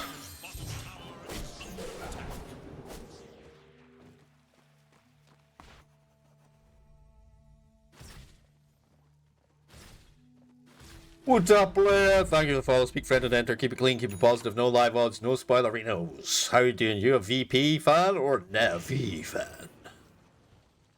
NAVI Jr. Can you imagine? John saying that shit live at TI. Natus Vincia Jr.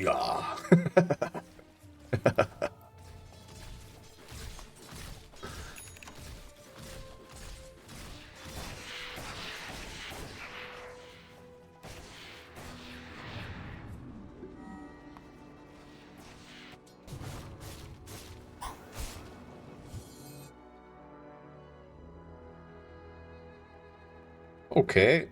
TA, of course, for the Monkey King bar, of course, because you're fighting PA, Jeeves. Oh! Yeah, I thought I was looking at PA when I saw the MKB before. What a moron. Ah, I mean, that makes perfect sense. 6 minutes before Roche can respawn, of course, they have the Aegis right now on Lornov. BKB down to 7 seconds. Blink dagger. Rocking the Gale Guard. I'm a showman. The rest of you are the circus. Okay.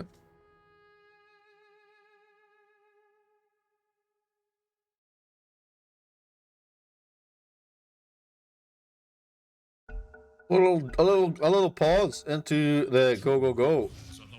Alright, 13 to 12. 1k net worth difference, Aegis in the hands of VP. You would think the game was kind of even right now, but maybe not as even as you might imagine. Yo, they're big believers in the PA here. 81%. Those are some big numbers.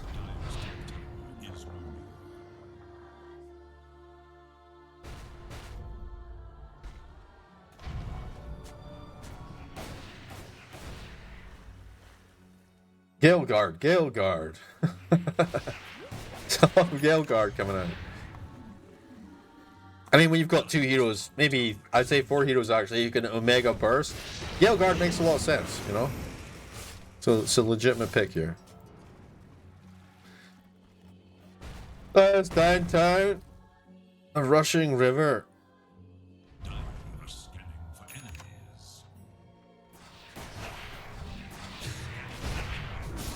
Hello there. Okay, the Wonder Wheel, the BKB gonna get quickly used up though. Got the juice getting hunted down. That shield doing so much work right now. Can they at least find Riddies? They can. But guess what? Templar Assassin gonna walk that one off. Bye bye.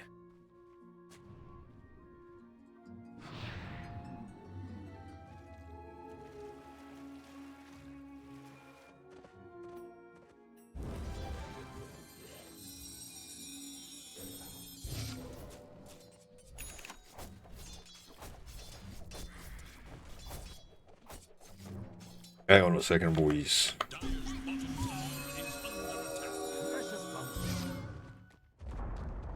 Oh, that's not the problem. That's weird.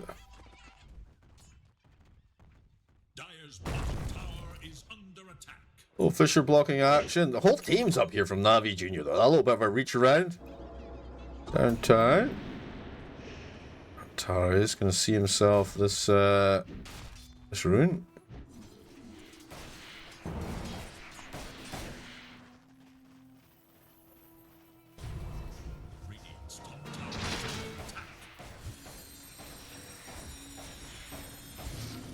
I smoke up from VP.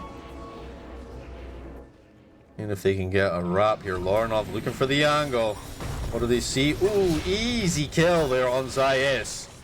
Everyone else gonna have to scatter like bunnies. Let's see what Ren can find. He's got the juice here. The dust going out. The Force Staff away. Lornov for the follow through. But the Blink Dagger available and got the juice half a map away. Anyone behind? PMA with the Rolling Thunder coming through. Ooh, not too shabby. Got the juice going to turn back into this. Ay. BKB TP and then screw you. He says to Ren, you're dead, my friend. I ain't got nothing for you, bro. Antennas in a bit of a pickle here. It's going to get slowed up. The chase down coming through. Got the juice. E-Tune looking for a way into the fight here. Here comes Darksaw as well. The blink forward. Okay. But he's ready with the escape artist coming back up the other way. BKB's gonna get popped off, but it's not quite enough. And God, he's already taking way too much damage. Now the turn looking for PMA, and he's gonna get slapped down as well. Navi Jr. 2 heroes on the sideline for a minute and a half. The gem of the true sight on the ground. That's gonna be a set of racks, bro. Are we going on game 3? I think we might be going on game 3.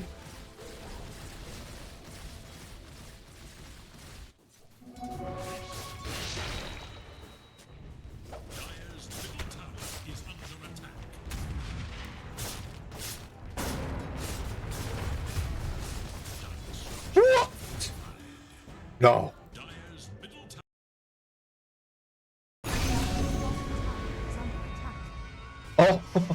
They're both running around on 5 health.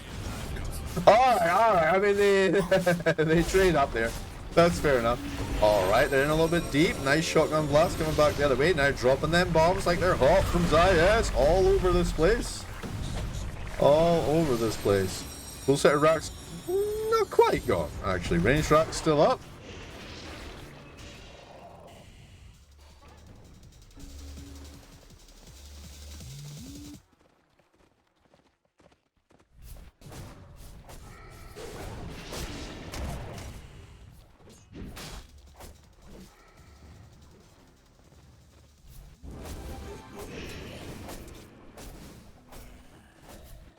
People mess with the settings in between the game, to be honest. Not really liking this at all. Almost my CPU is downclocked like a mofo right now. Because of the temperature problems. And Dota 2 is very much a CPU-based game.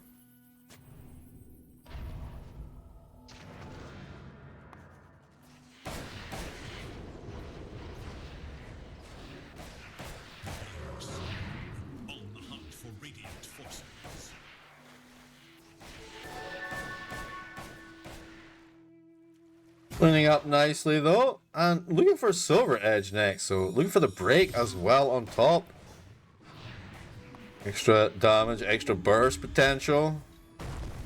Nice, smoked up with the boys. See if they can find...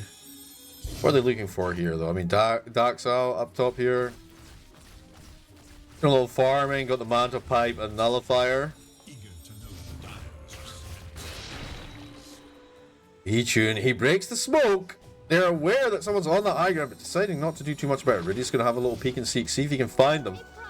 Already V-Tune running for his life. That amp damage on Puck, not going to be too friendly either. Let's face it.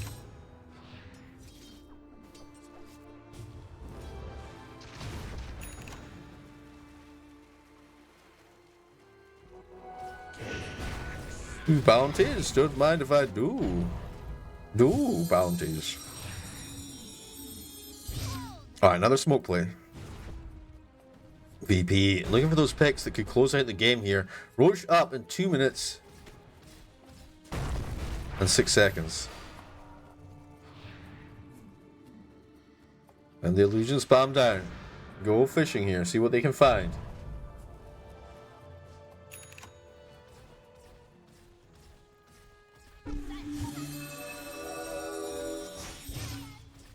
What's the rate limit command, guys?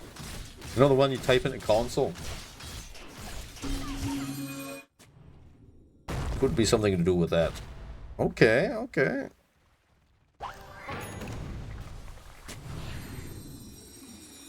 The Roche is up. The counterplay coming through. They look for Lauren off Niku. Gonna cut him off before he can get farther to the edge. Coil gonna be used now as well. Oh, nice. Grab ally. Gonna get used here. Tombstone making it work.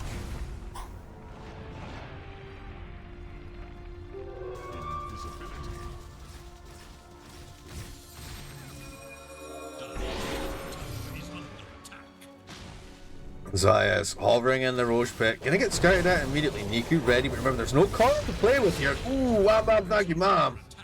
Zayas gonna get toasted in the meantime. Hello there.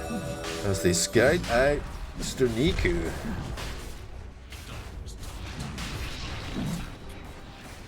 Got the juice on the high ground. Gonna blink away. Doesn't want to get followed up on. Actually so dangerous to try and do this right now. Both teams hovering, waiting for the advantage, and meanwhile up top, one little acorn, and look at this, Lauren off. Oh, what the bro? He thought he was Sly, bro. Phenomenal read. Did he see it when he TP'd in, or how did he know, bro? The courier?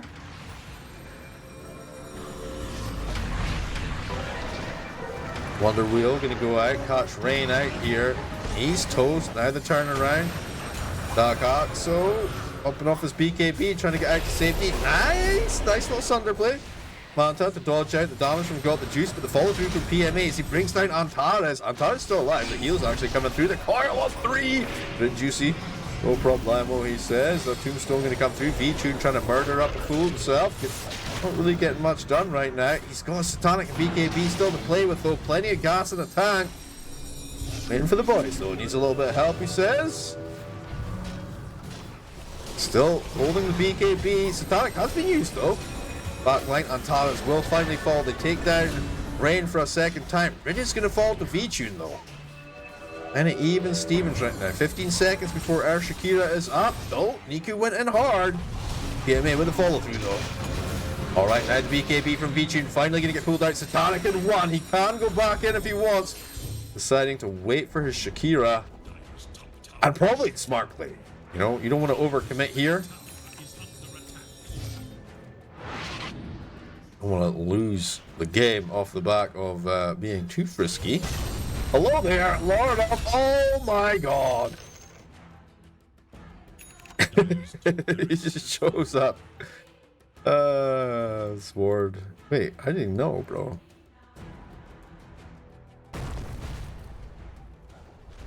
Just happened to be cruising on by. Just happened to be cruising on by. That was like a, you know, that's what happened to him though, right? The TA destroyed him in that fashion. He does the same thing to Pikachu. I mean, Niku.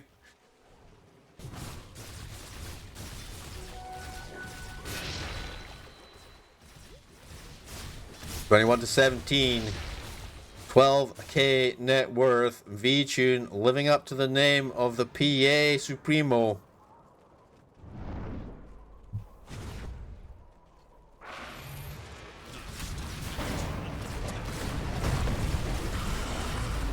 Oh my god, Dark Axe out. I'm trying to get on that back line. He throws out a little reflection of Zayas, trying to slow him up a little bit, keep him away from the pressure that's being mounted on these racks. Full set of racks going to go down top.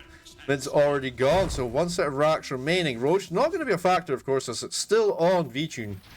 Aegis in hand for now.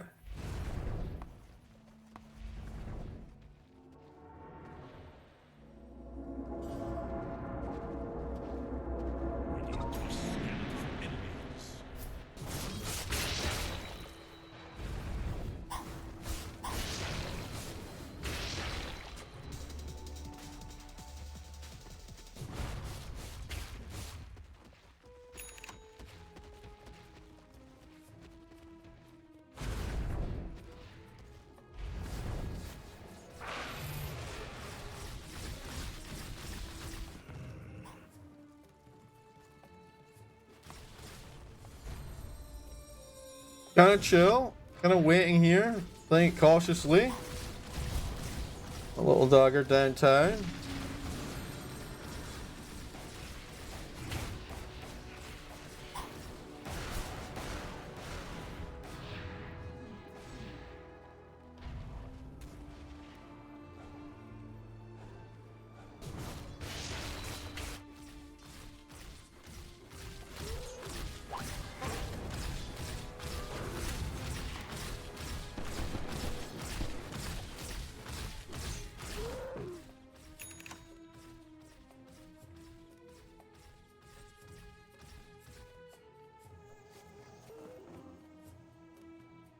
Link Dagger, Parasma, Arc Scepter. Pretty standard stuff. Rain now with the Solar Crest finished up. Plate Mail coming through into Lotus Orb. Could be good. Okay. Swift Link, okay. Dies with a force of his own as well as Psychic Headband, so kind of like double force action coming through. What we were complaining about last game, not enough ways to move people around.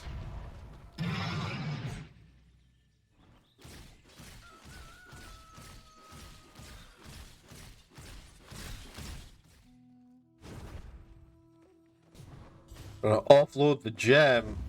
Okay. BP.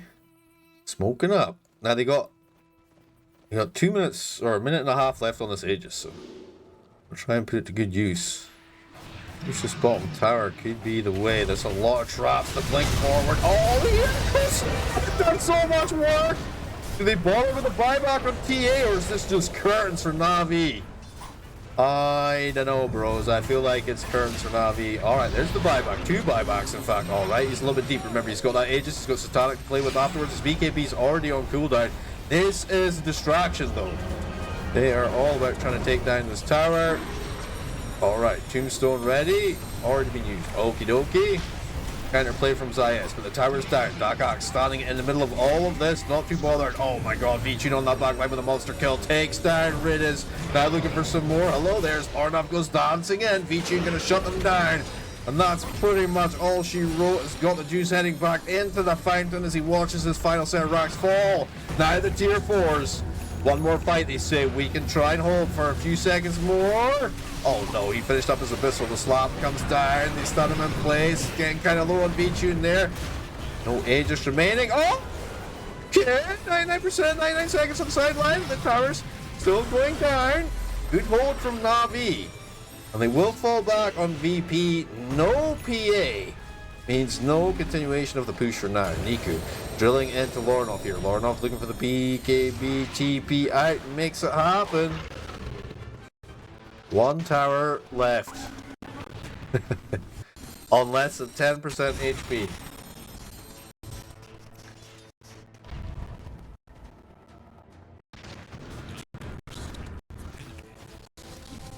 Wait, that was it? 1 guy? Okay. Fair. I mean, we didn't catch it just before that.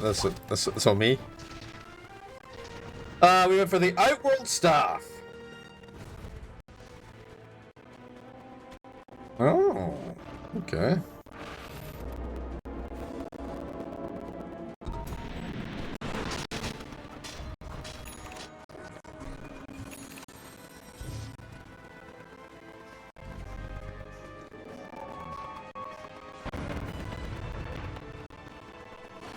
"27 seconds till PA is back up." NAVI Jr. Looking for the hold here, but you know what? It's probably a matter of time at this point. Surely TA will fall off a little bit. She doesn't really fall off in the way that she used to fall off, you know. I'm capping a little bit there. For sure.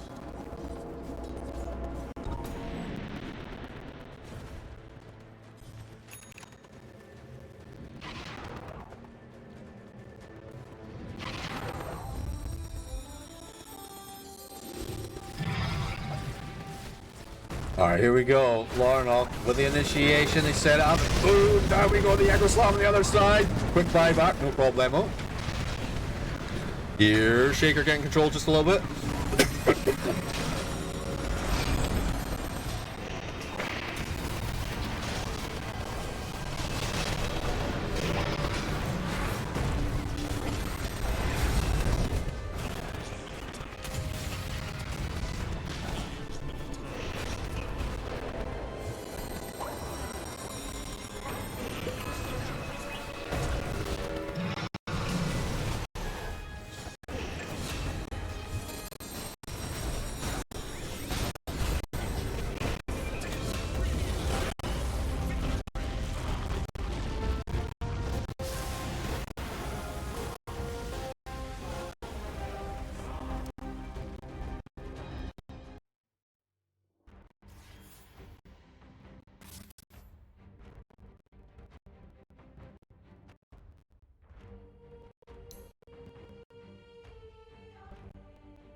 All right, gang. 10 minutes or so. We'll see you. We'll see you soon. Okay.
Alright! Welcome back to the Road to the International 2025 Open Qualifiers Western Europe Virtus Pro versus NAVI Junior Game 3. That decider. I am Jeeves, and the draft, I'm expected to see some bans like goodbye to the Earthshaker, goodbye to the Phantom Assassin. What do you guys think?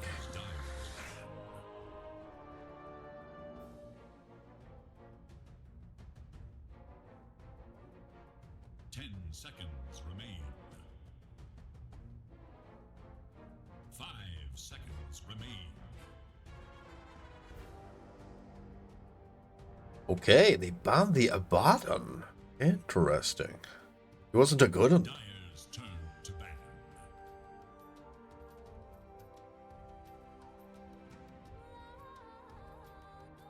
10 seconds. 10 seconds. It is Radiant's ban. Dyer's turn to ban.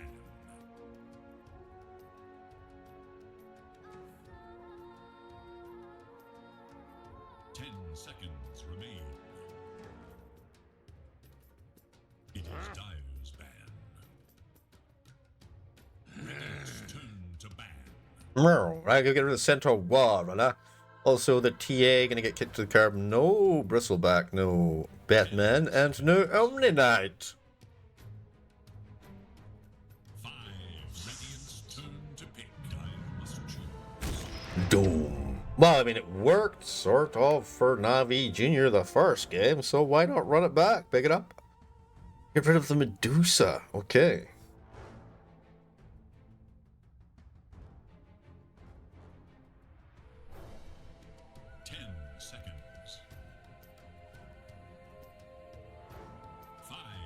What we got here? We got some WEU, bro. Virtus Pro versus Navi Junior Classic Western European teams. No, I'm just kidding. Yeah, game 3. Both teams looking pretty decent. Both teams having a draft advantage in the games that they won, so, you know, could go either way. Correct. Western Europe, not Eastern Europe. I know, right? How times have changed.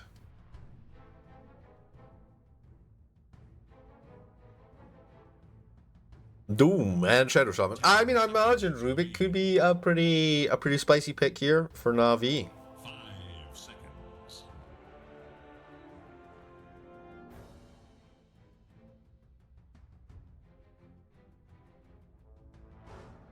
It is Radiant's ban.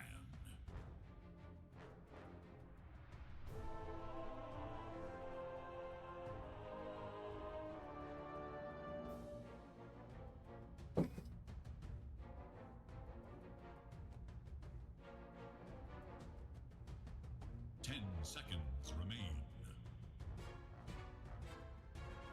5 seconds remain.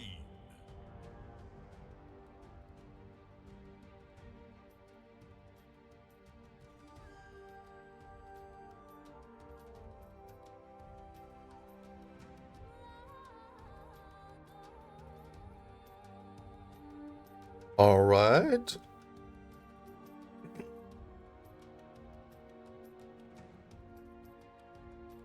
I'm gonna little think about this one. Which way, Western European man? Okay, he bans out the tiny.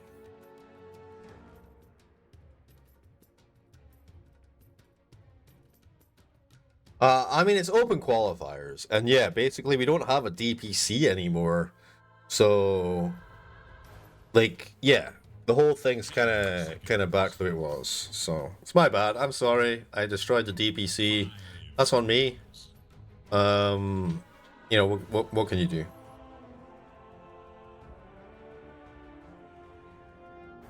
But also, 15-minute delay, guys. We don't have the luxury of the 5-minute delays that we used to have back in the day. And TI was a festival of casting and enjoyment. We got to make sure we protect the tournament organizers' bottom line. Versus PGL this year, Valve, hands off.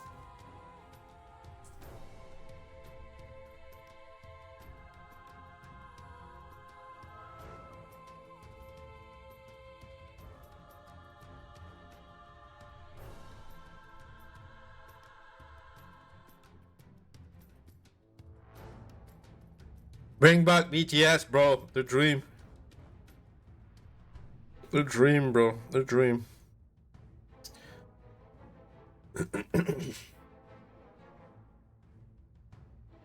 Tiny, get rid of Omni-Knight. No Terrorblade, no Enigma. You think so? I think BTS just, I don't know. Like, I don't know. People always, like, really hardcore complain. I mean, it's not, like, the best production ever. It's like, bro, at least you had production, you know? At least you had, like, a place for North American Dota fans to, like, enjoy stuff. But yeah, people are so, we're so entitled and whatnot. Like, people are doing their best, man. I don't know. Shadow Shaman and Undying. Okay, decent pickup here. Do they go for the Granny? Maybe. Pick up the Snapfire. I still think Rubik is a good play, but maybe Virtus Pro take it instead. Lina also, I would say was a pretty hot pick here. 5 seconds.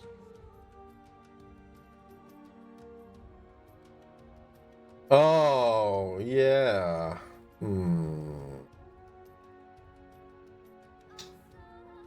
Yeah. But did they make the drama, bro?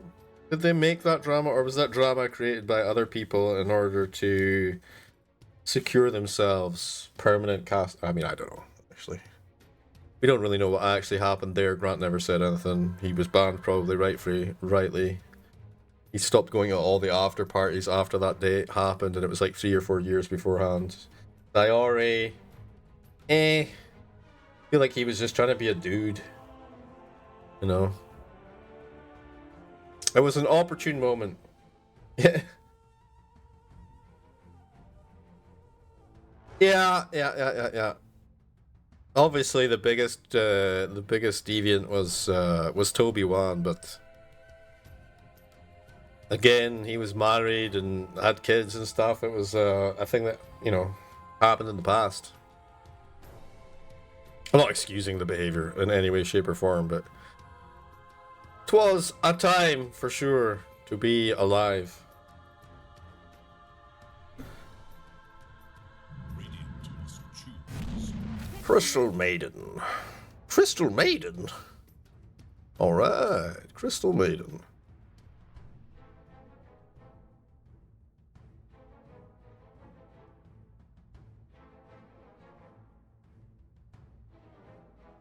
Seconds. 5 seconds remain.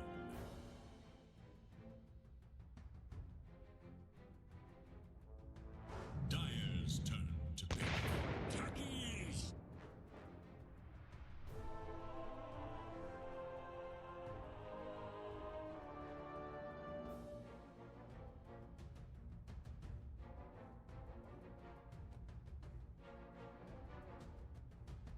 Seconds remain. 5 seconds. Dyer must choose. Radiance. OGA Dota Pets PGL. Oh my god, man. There was so much stuff though, you know? Like, that one little bug. The one little bug in the thing that let us all cast on 5-minute delay, bro. That's what actually made the Dota 2 scene, you know?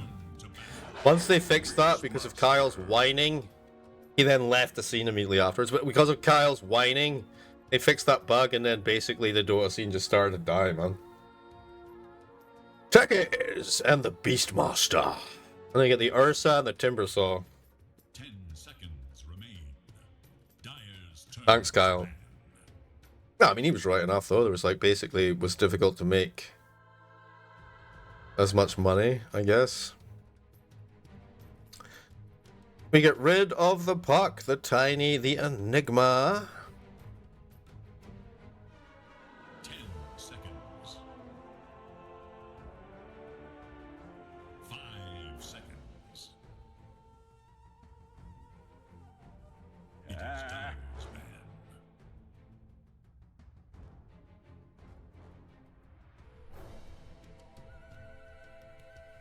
Was he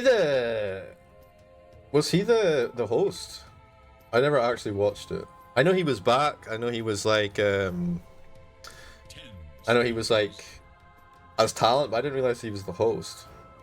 5 It could have been Dream League, right? Because that would have been Shiver. It must have been a PGL Valachi thing. Or maybe it was Blast. I think it was Blast.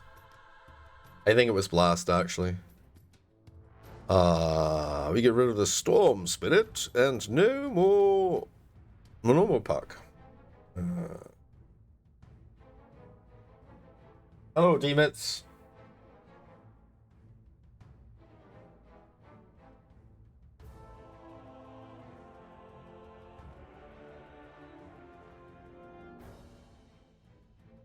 Radiance turn to ban. Alina. I mean, he's been working behind the scenes with what were they called, those guys, actually?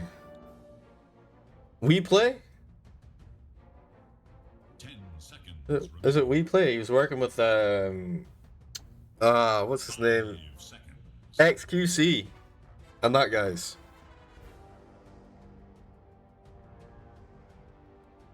Radiance turn to pick. Dyer's turn to pick. Ember Spirit.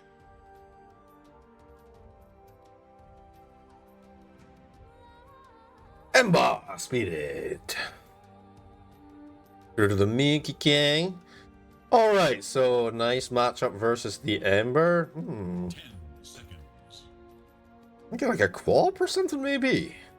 5 seconds. They got rid of Storm, they got rid of Void. They didn't get rid of Void, actually. Void is meh, though. I like the Virtus Pro draft. I think Ursa's kind of kiteable here. Embersaw's a pretty good hero, though, versus Doom Beastmaster, techies and stuff. Go for the Uberlord. Okay, so it's mid-timber. Field today. And they probably could have intuited, and they probably could have like figured that out and saved themselves some bans. Virtus Pro for V2 and Doom on the safe lane Doom, Ryan on the Crystal Maiden, Antares Techies, Hux out on the offlane Beastmeister, and Lauren off with the mid Ember Spirit. Lauren off Ember is pretty good. Navi Junior, they're gonna rock out with a Zaya, Shadow Shaman, Riddis on the Undying this time around. Ursa gonna go the way of the safe lane, forgot the Juice, Niku on the Timbersaw in the mid lane, and PMA Underlord off lane. Alright, this is game 3, best of 3. Winner takes all, loser. The qualifiers number 2. I am Jeeves. Let's get our Dota 2 on.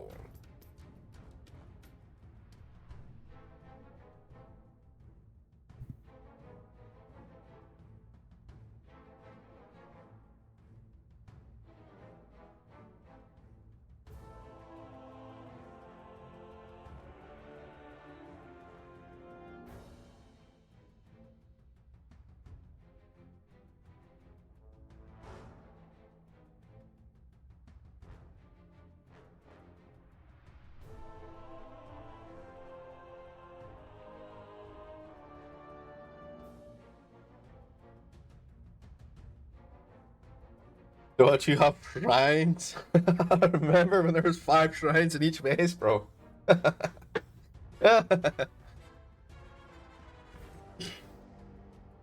mean, it is kind of Dota 3 at this point.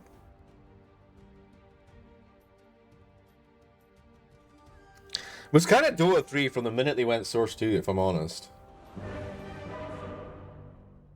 Navi Jr. will easily win this round. Easily. Maybe. I think Navi have got the edge here for sure.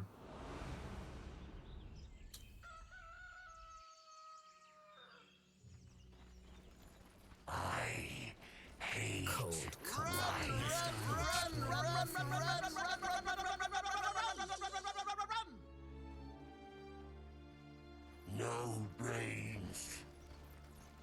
Nah, it's fan made, bro. Although,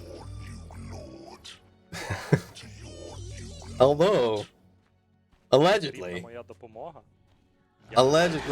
Valve are working on Half-Life 3. Я вже біжу. Confirmed. Allegedly.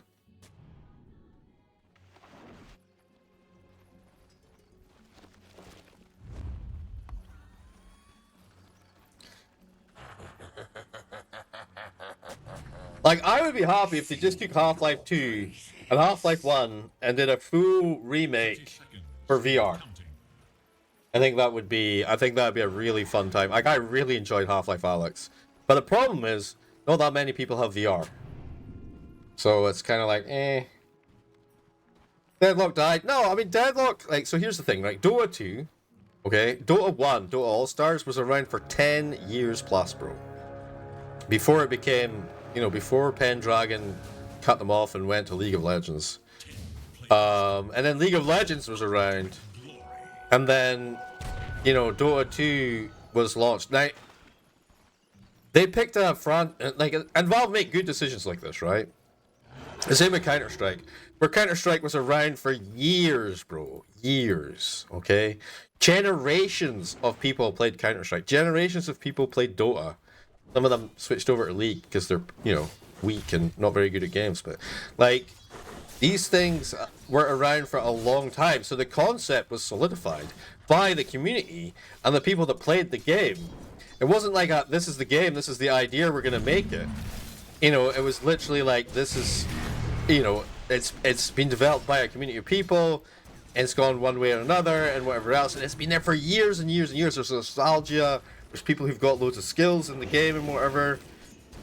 You know, there's like, different regions and whatever else. So the problem with Deadlock is, it's a totally new idea, okay?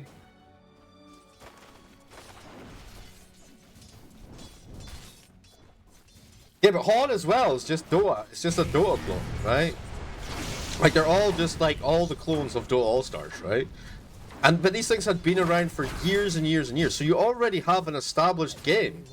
Like, all you're really doing is polishing it, you know, to the max, and then releasing it, and then it's super popular, right? Same with Counter-Strike and whatever else. Whenever Valve tries to make a completely new concept, like, when it came to auto chess, they fluffed the Underlords thing, because they didn't really understand why auto chess was so popular, you know? They're just like, oh, we'll just add our own ideas. And then Artifact as well, again, it's a whole new concept, it's a whole new game. Like, these things take years and years and years as concepts to mature, like, as a whole new game genre, almost, you know? And they kind of, it's the same with Deadlock, right?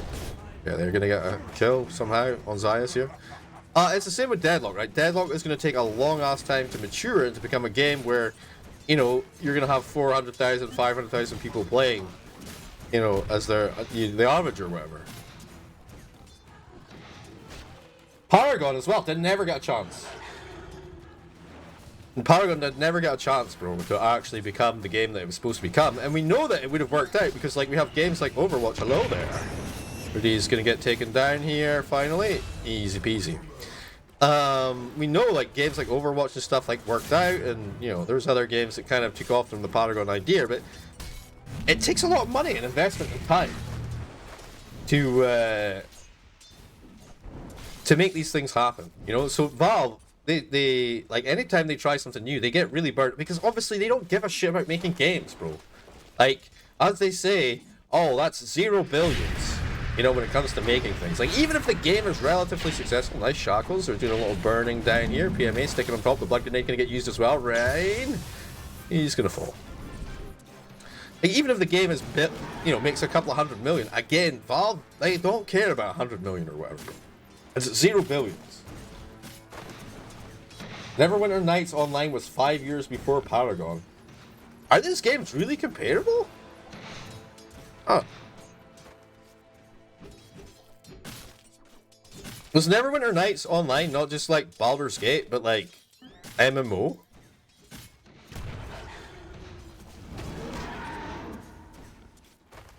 Well, Paragon was a 3-lane first-person shooter tower defense game. Anyway, I digress. Basically, yeah, it's difficult to make completely new game concepts. Rain in a bit of a pickle again. Nice hold back though. V-tune kind of low. Ooh, not going to be enough. And both of these guys super low right now. And you know, we got a little bit of healing Lotus action here on Zeiss. He's going to gobble that one up. But yeah, everyone kind of running real low on supplies right now. So kill potential very high. Courier's going to be coming out soon though. Some tangos and a salve for the boys.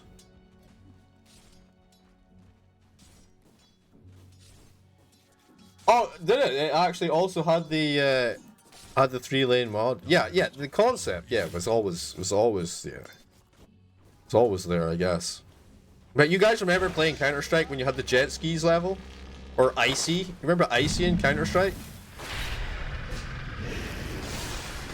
Like, these are ideas that were all like, you know, kind of like, you know, tested concepts and whatever else.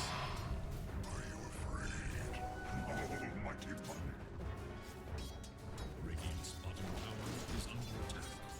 Dire's courier has been killed. Yeah, CS 1.6 had some crazy shit, bro. Did you ever play Rat Trap or Rat House or whatever it was, where you're like basically were like the size of a rat and the map was like this ginormous house? So had like the sink had like a blade spinning trap in it and like electrocution and stuff. Played that on LAN a few times for sure. Alright. I mean, it's 2-2, 1k net worth lead, but I don't really think that's too much. Obviously, the matchup's not going to be a great situation. An incredible amount of denies on Dax out. Niku just killed Lornoff. Hang on. Ow, bro. Okay, so he's here. He's chilling. Okay, goes in, takes massive damage. Alright. Gets his level 6 or what? No, he just walks in and gets melted, bro. It's just a really bad matchup in the lane.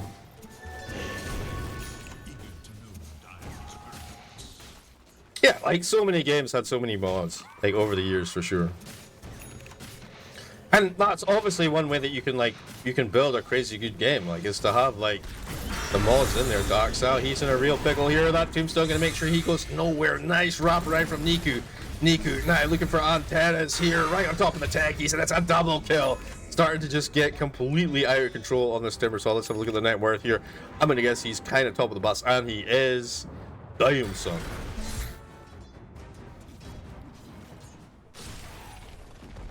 Who is playing carry for VP? It's V-Tune, bro.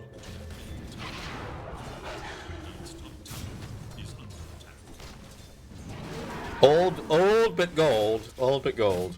Although this matchup, I don't know, bro. It's the Doom carry, and I mean, it kind of worked out before, but like Timbersaw is not really a hero who cares too much about getting doomed, right? And the same goes for Ursa. Like, if you get your rage off, like, who cares about Doom, man?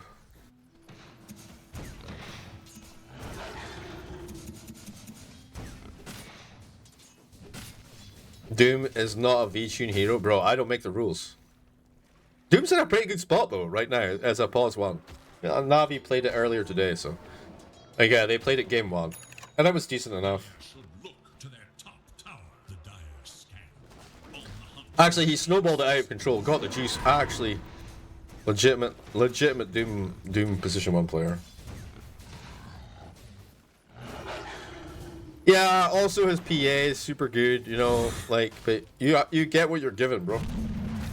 TB as well. Well, the game 1, they were trying to play TB core, and then they picked Axe, and it was like, shit, can't really play TB core anymore. So they switched it over to give him Wraith King, but then they countered with Niku Invoker, and then it's like, it's really difficult to play the Wraith King into that situation. I just like, it was a hardcore outdraft in game 1 for sure. Like, they picked the Wraith King because they're like, oh, they've got Doom core, so like we'll counter. Alright, Lornoff in trouble here once again. Oh my word, the burst damage is out of control. Dominating for Niku. 6 for 2, 1k net worth. And you know what? Like, got the juice can pretty much just go and get the Roche whenever he wants as well. Like, this is not an ideal situation for VP at all. Radiant's bottom tower is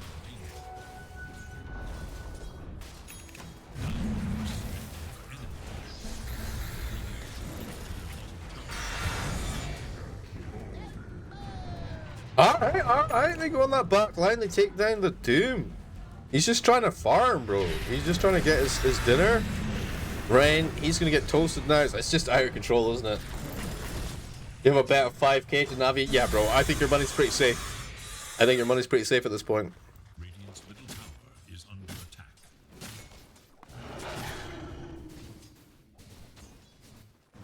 Well, remember Uncle Jeeves in your glory.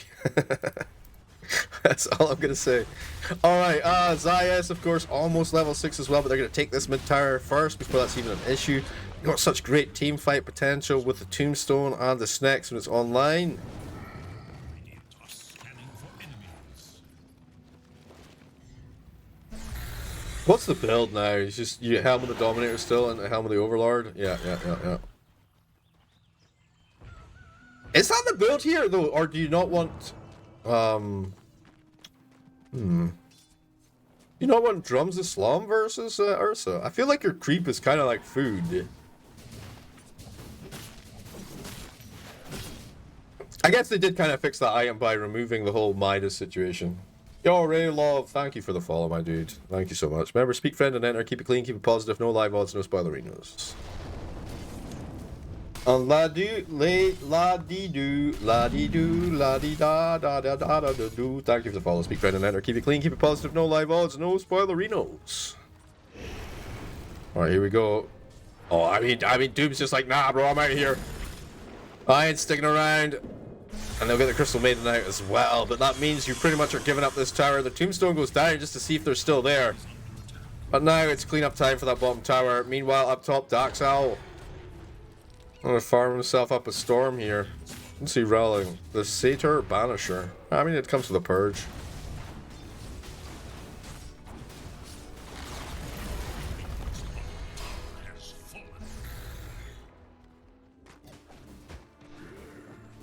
What heroes are you thinking are broken right now in the meta, boys? Where you enjoying playing?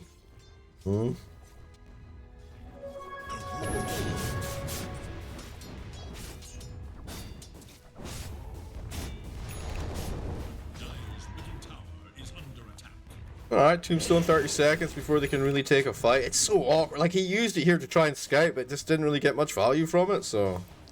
Bias though, level 6, just kind of pushing waves by himself, no problemo. B-Tune hitting that jungle. Got the Hand of Midas online.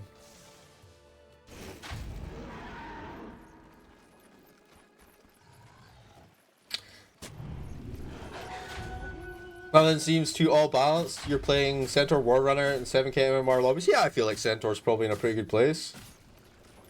Not that strong, okay. Are you building Ags?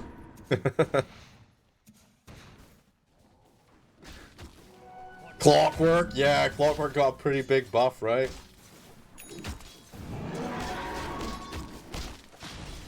Yeah, eating the plate mail. No, not plate mail. It's is it plate mail? I thought it was the other. Is that plate mail? Chainmail eater. Yeah. I'd be kind of late. It'd be kind of late if it's plate mail, bro. But there was a hero concept a long time ago, and we had this thing called the Community Hero Project, okay? And we had this guy called Fire Toad. Yeah.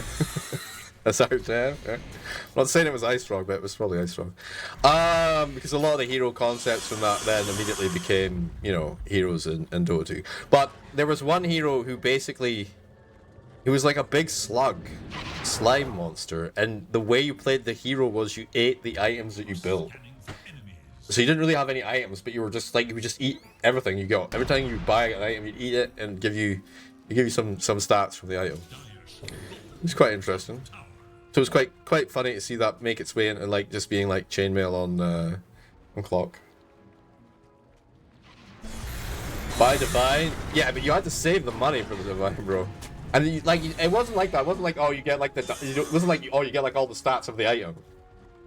It was like you got some stats of an item, or maybe like bonus strength or something. But like you could literally have like 8,000 HP, this big slime monster walking around. It was kind of broken. Nowhere near as dumb as Slax's idea though, where you had like this what was his one called? It was like basically it was called Parasite, okay? But Para S-I-G-H-T, and basically he could put down invisible wards on the map that were also shrines, and he could infest people. Is it infest people? I think he could infest people. There's another one called Faceless Rex who could like jump on your head, Riki style. You know Riki with the Ags?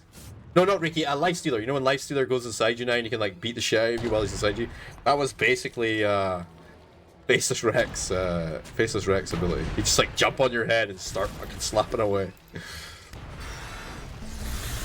Yeah, no, Faceless Rex was already a courier. They just used the model for the hero. Alright, Antenna's gonna get drummed up here. Niku in a bit of a pickle here, but you know what? He's got that illusion rune to get himself out to safety. Here's the follow through though. Ducks out. It's the roar. Oh, he's so tanky on PMA, bro. He's just shrugging it off. Zero kills given the follow up though. Nice. Searing Chains catching 2 Sleight of Fist as well. Goodbye to the Undying. Or like the dying, but the Tombstone's down and they can fight the Zaya. It's going to catch out in the Doom. That's a huge kill. Now they turn. Look for Lauren off here. Anyway, out for the boy. No! Niku with the wicked 6-3 to 11. First 10 kills for Navi. And Virtus Pro. It ain't looking good, boys. It ain't looking good.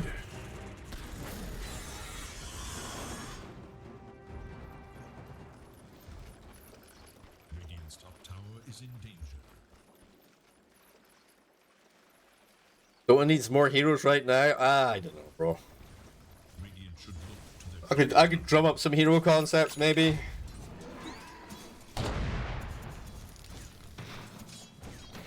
What do you think we're gonna get for the battle pass this year? Do you think there's gonna be a battle pass for TI? But would we not normally have had it by now? Or I don't know, man. The whole change of the whole system, the whole finance system, where they're like, oh, we're just gonna do like. Well, that was my idea as well. I was like, let's do epic style battle passes like you have in Fortnite, where everyone gets some cool shit. But I meant like 4 or 5 times a year, not just like once a year. You know? Meant it to be constant, but I still also meant the money to go into to TI, but you know.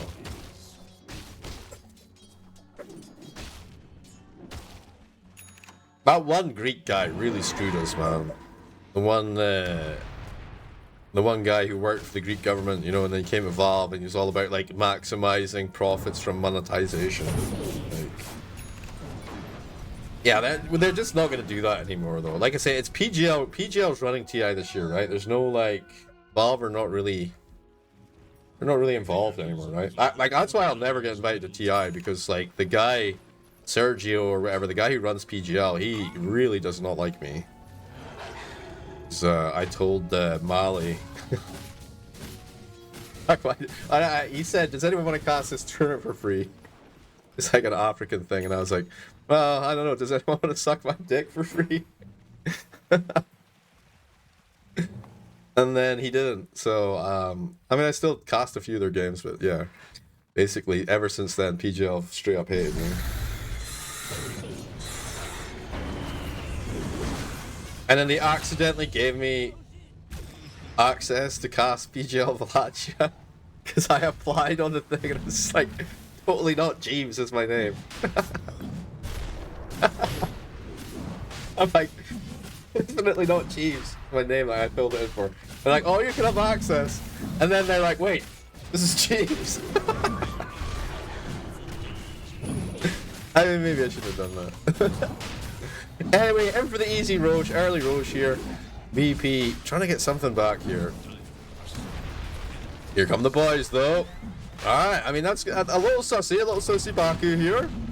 Niku, getting ready, the Timber Chain. Oh my god, they don't know. They don't know. I mean, they'll take the techies. That's a good deal for an Aegis, though. Nobody gonna complain about that one.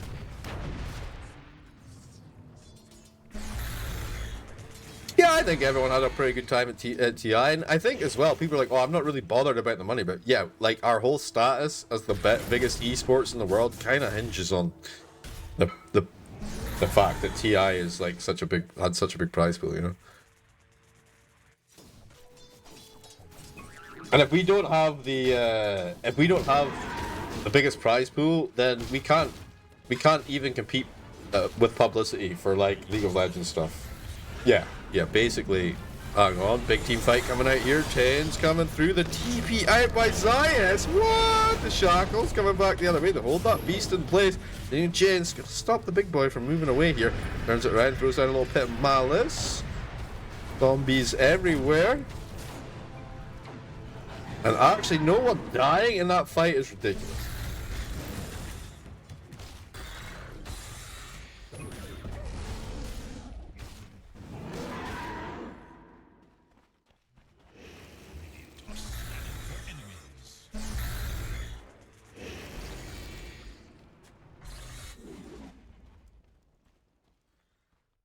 Radiant's bottom tower is in danger.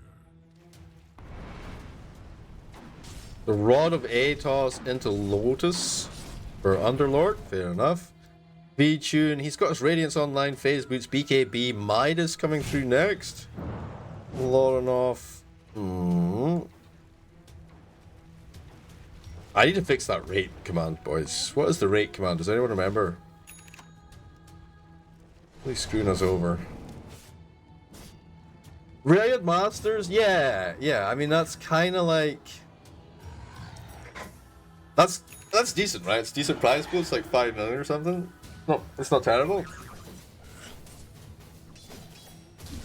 It does. I mean, some people do have issues though, obviously, with the ethical side of that.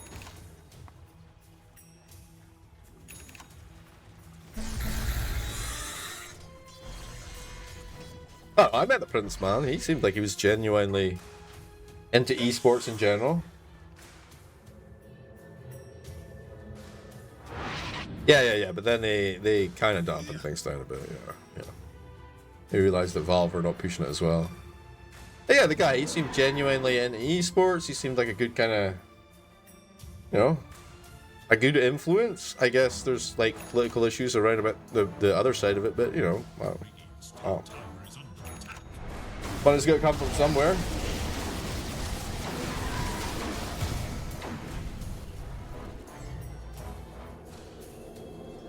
Alright, what do we get here? The Tombstone. The Grab Ally.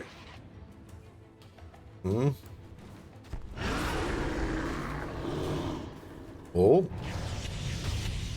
Pin him up. Follow through though. Pinning him down here. He's kind of low. They'll get that kill. They'll take his creep as well. I think he only got 25 gold for that, but that can't be right? If they can wrap here back to the mid lane, continue the pressure, 13 to 4, 9k network lead. Aegis situation, it's gone for now.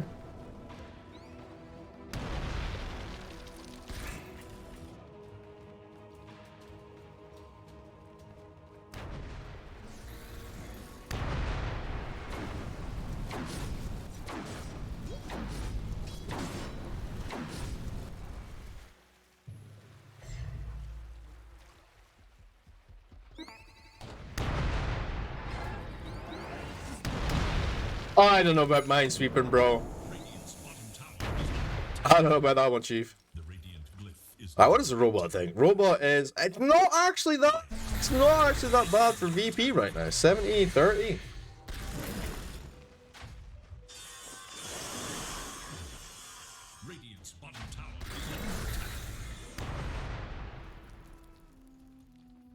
The maggots clean my hate life.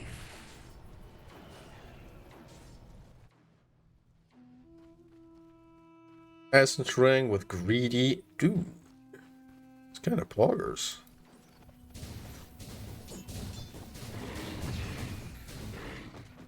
Literally everyone just takes brawny, right? Yep.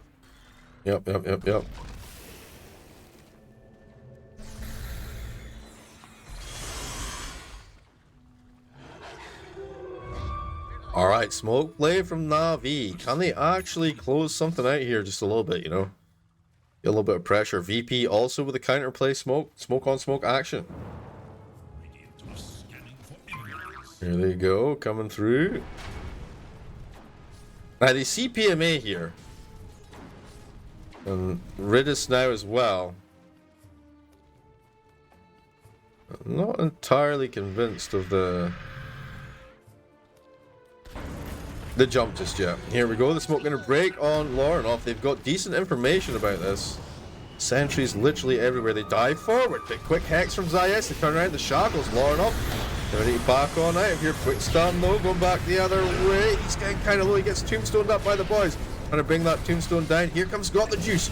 Ready to slap down on V-Tune. Can they actually get on top of him? The ATOS going to come through. No BKB available. It's on cooldown.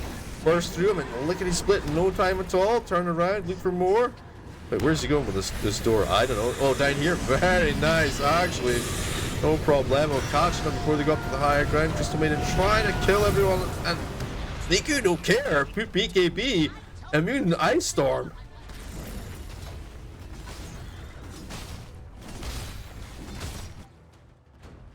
Caveman Dota.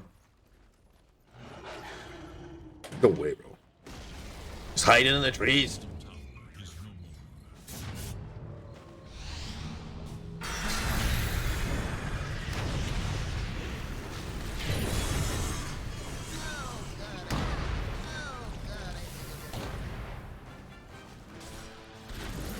Radiant's bottom tower is under attack.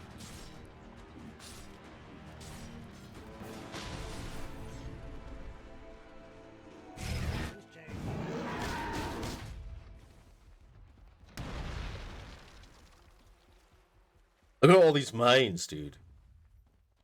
Got a little DMZ action here.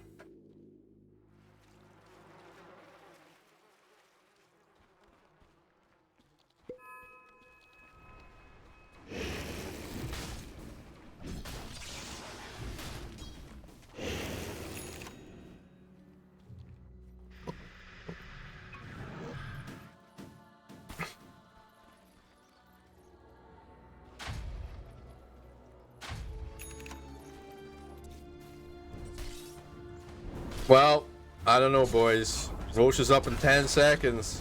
Navi have an Ursa. He's pretty close to finishing up his nullifier. In fact, it's just getting delivered now. Abyssal coming next. Is this the end of the road for the qualifiers for Virtus Pro? Or for Open Qualifiers number 1? I'm tense. He's like, this is my house.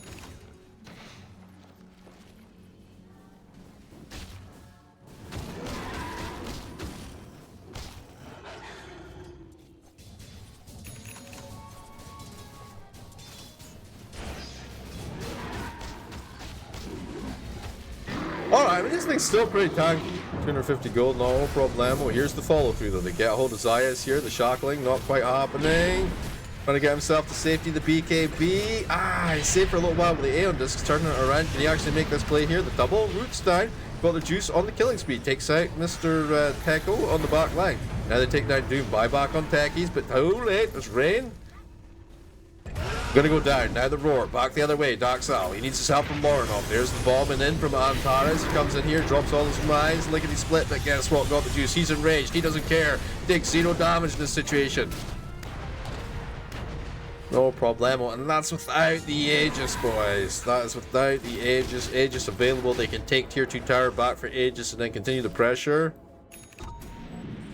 Niku. Acceptor finished up. BKB on 8 seconds only.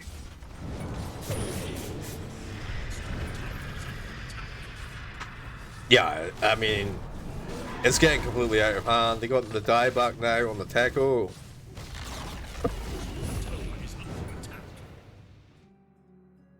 Okay. Fuzzy wuzzy. A little pause. A little pause. Not an Ursa. Ursa, big pause. Go, he says.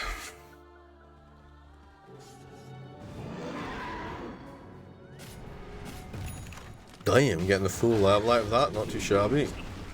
Roshan up in 1 minute and 9 seconds.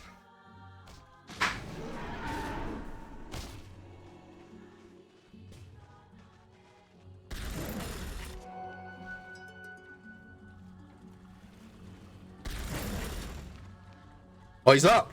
Wait, what? Radiant's middle tower is under attack. It's just that counter is not real, or what? I didn't realize.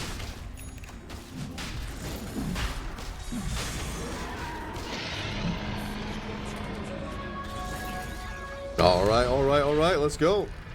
Oh my word, no way. Darkseid getting caught out like this. The roar gonna get used already. The second pit of Malice coming through. Here comes Got the Juice. The slap down. 52 seconds, no buyback. Oh no.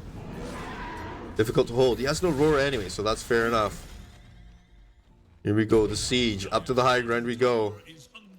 Antara is preparing, but the Snake's going to do some decent work. Nothing Techies can do about that. Got the Juice diving forward. A little bit brave, but he does have the Aegis. Going to use that fortification before this tower goes down. Going to try and hold the line just a little bit longer. Rain coming in, throwing out a little Frost Blast, hoping that someone will, blink into this this minefield, tiny minefield.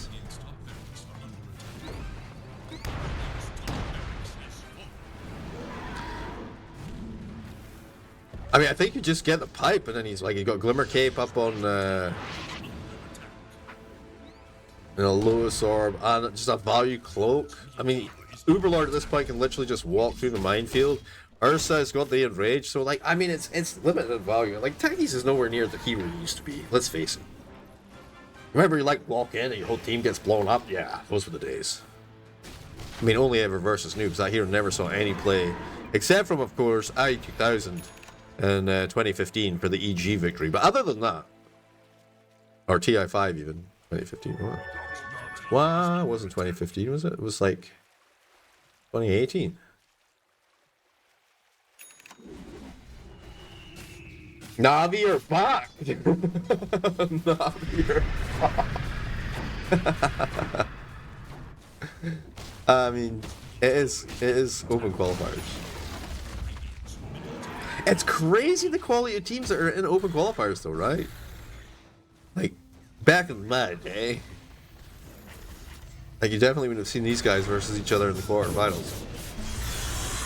Because Virtus Pro would have been qualified already.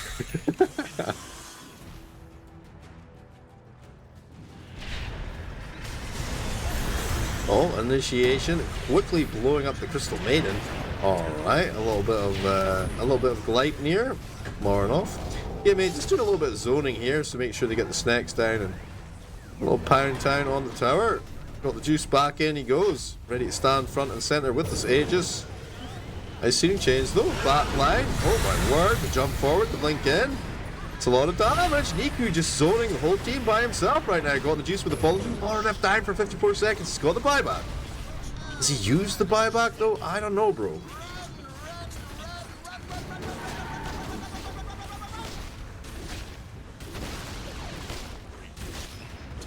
GG is called and Navi are going to go through to the semi-finals, boy. Whereas Pro going to have to try again in Open Qualifiers number 2.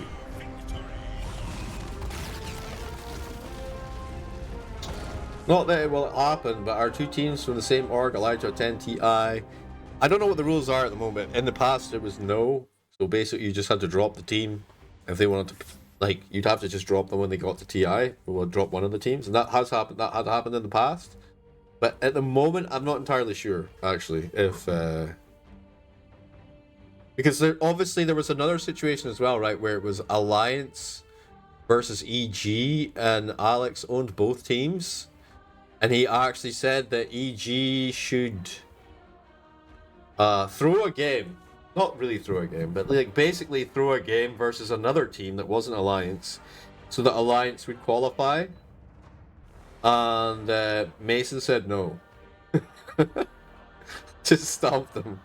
So then Alliance didn't get through. And then, yeah, that's why Mason doesn't really have a team.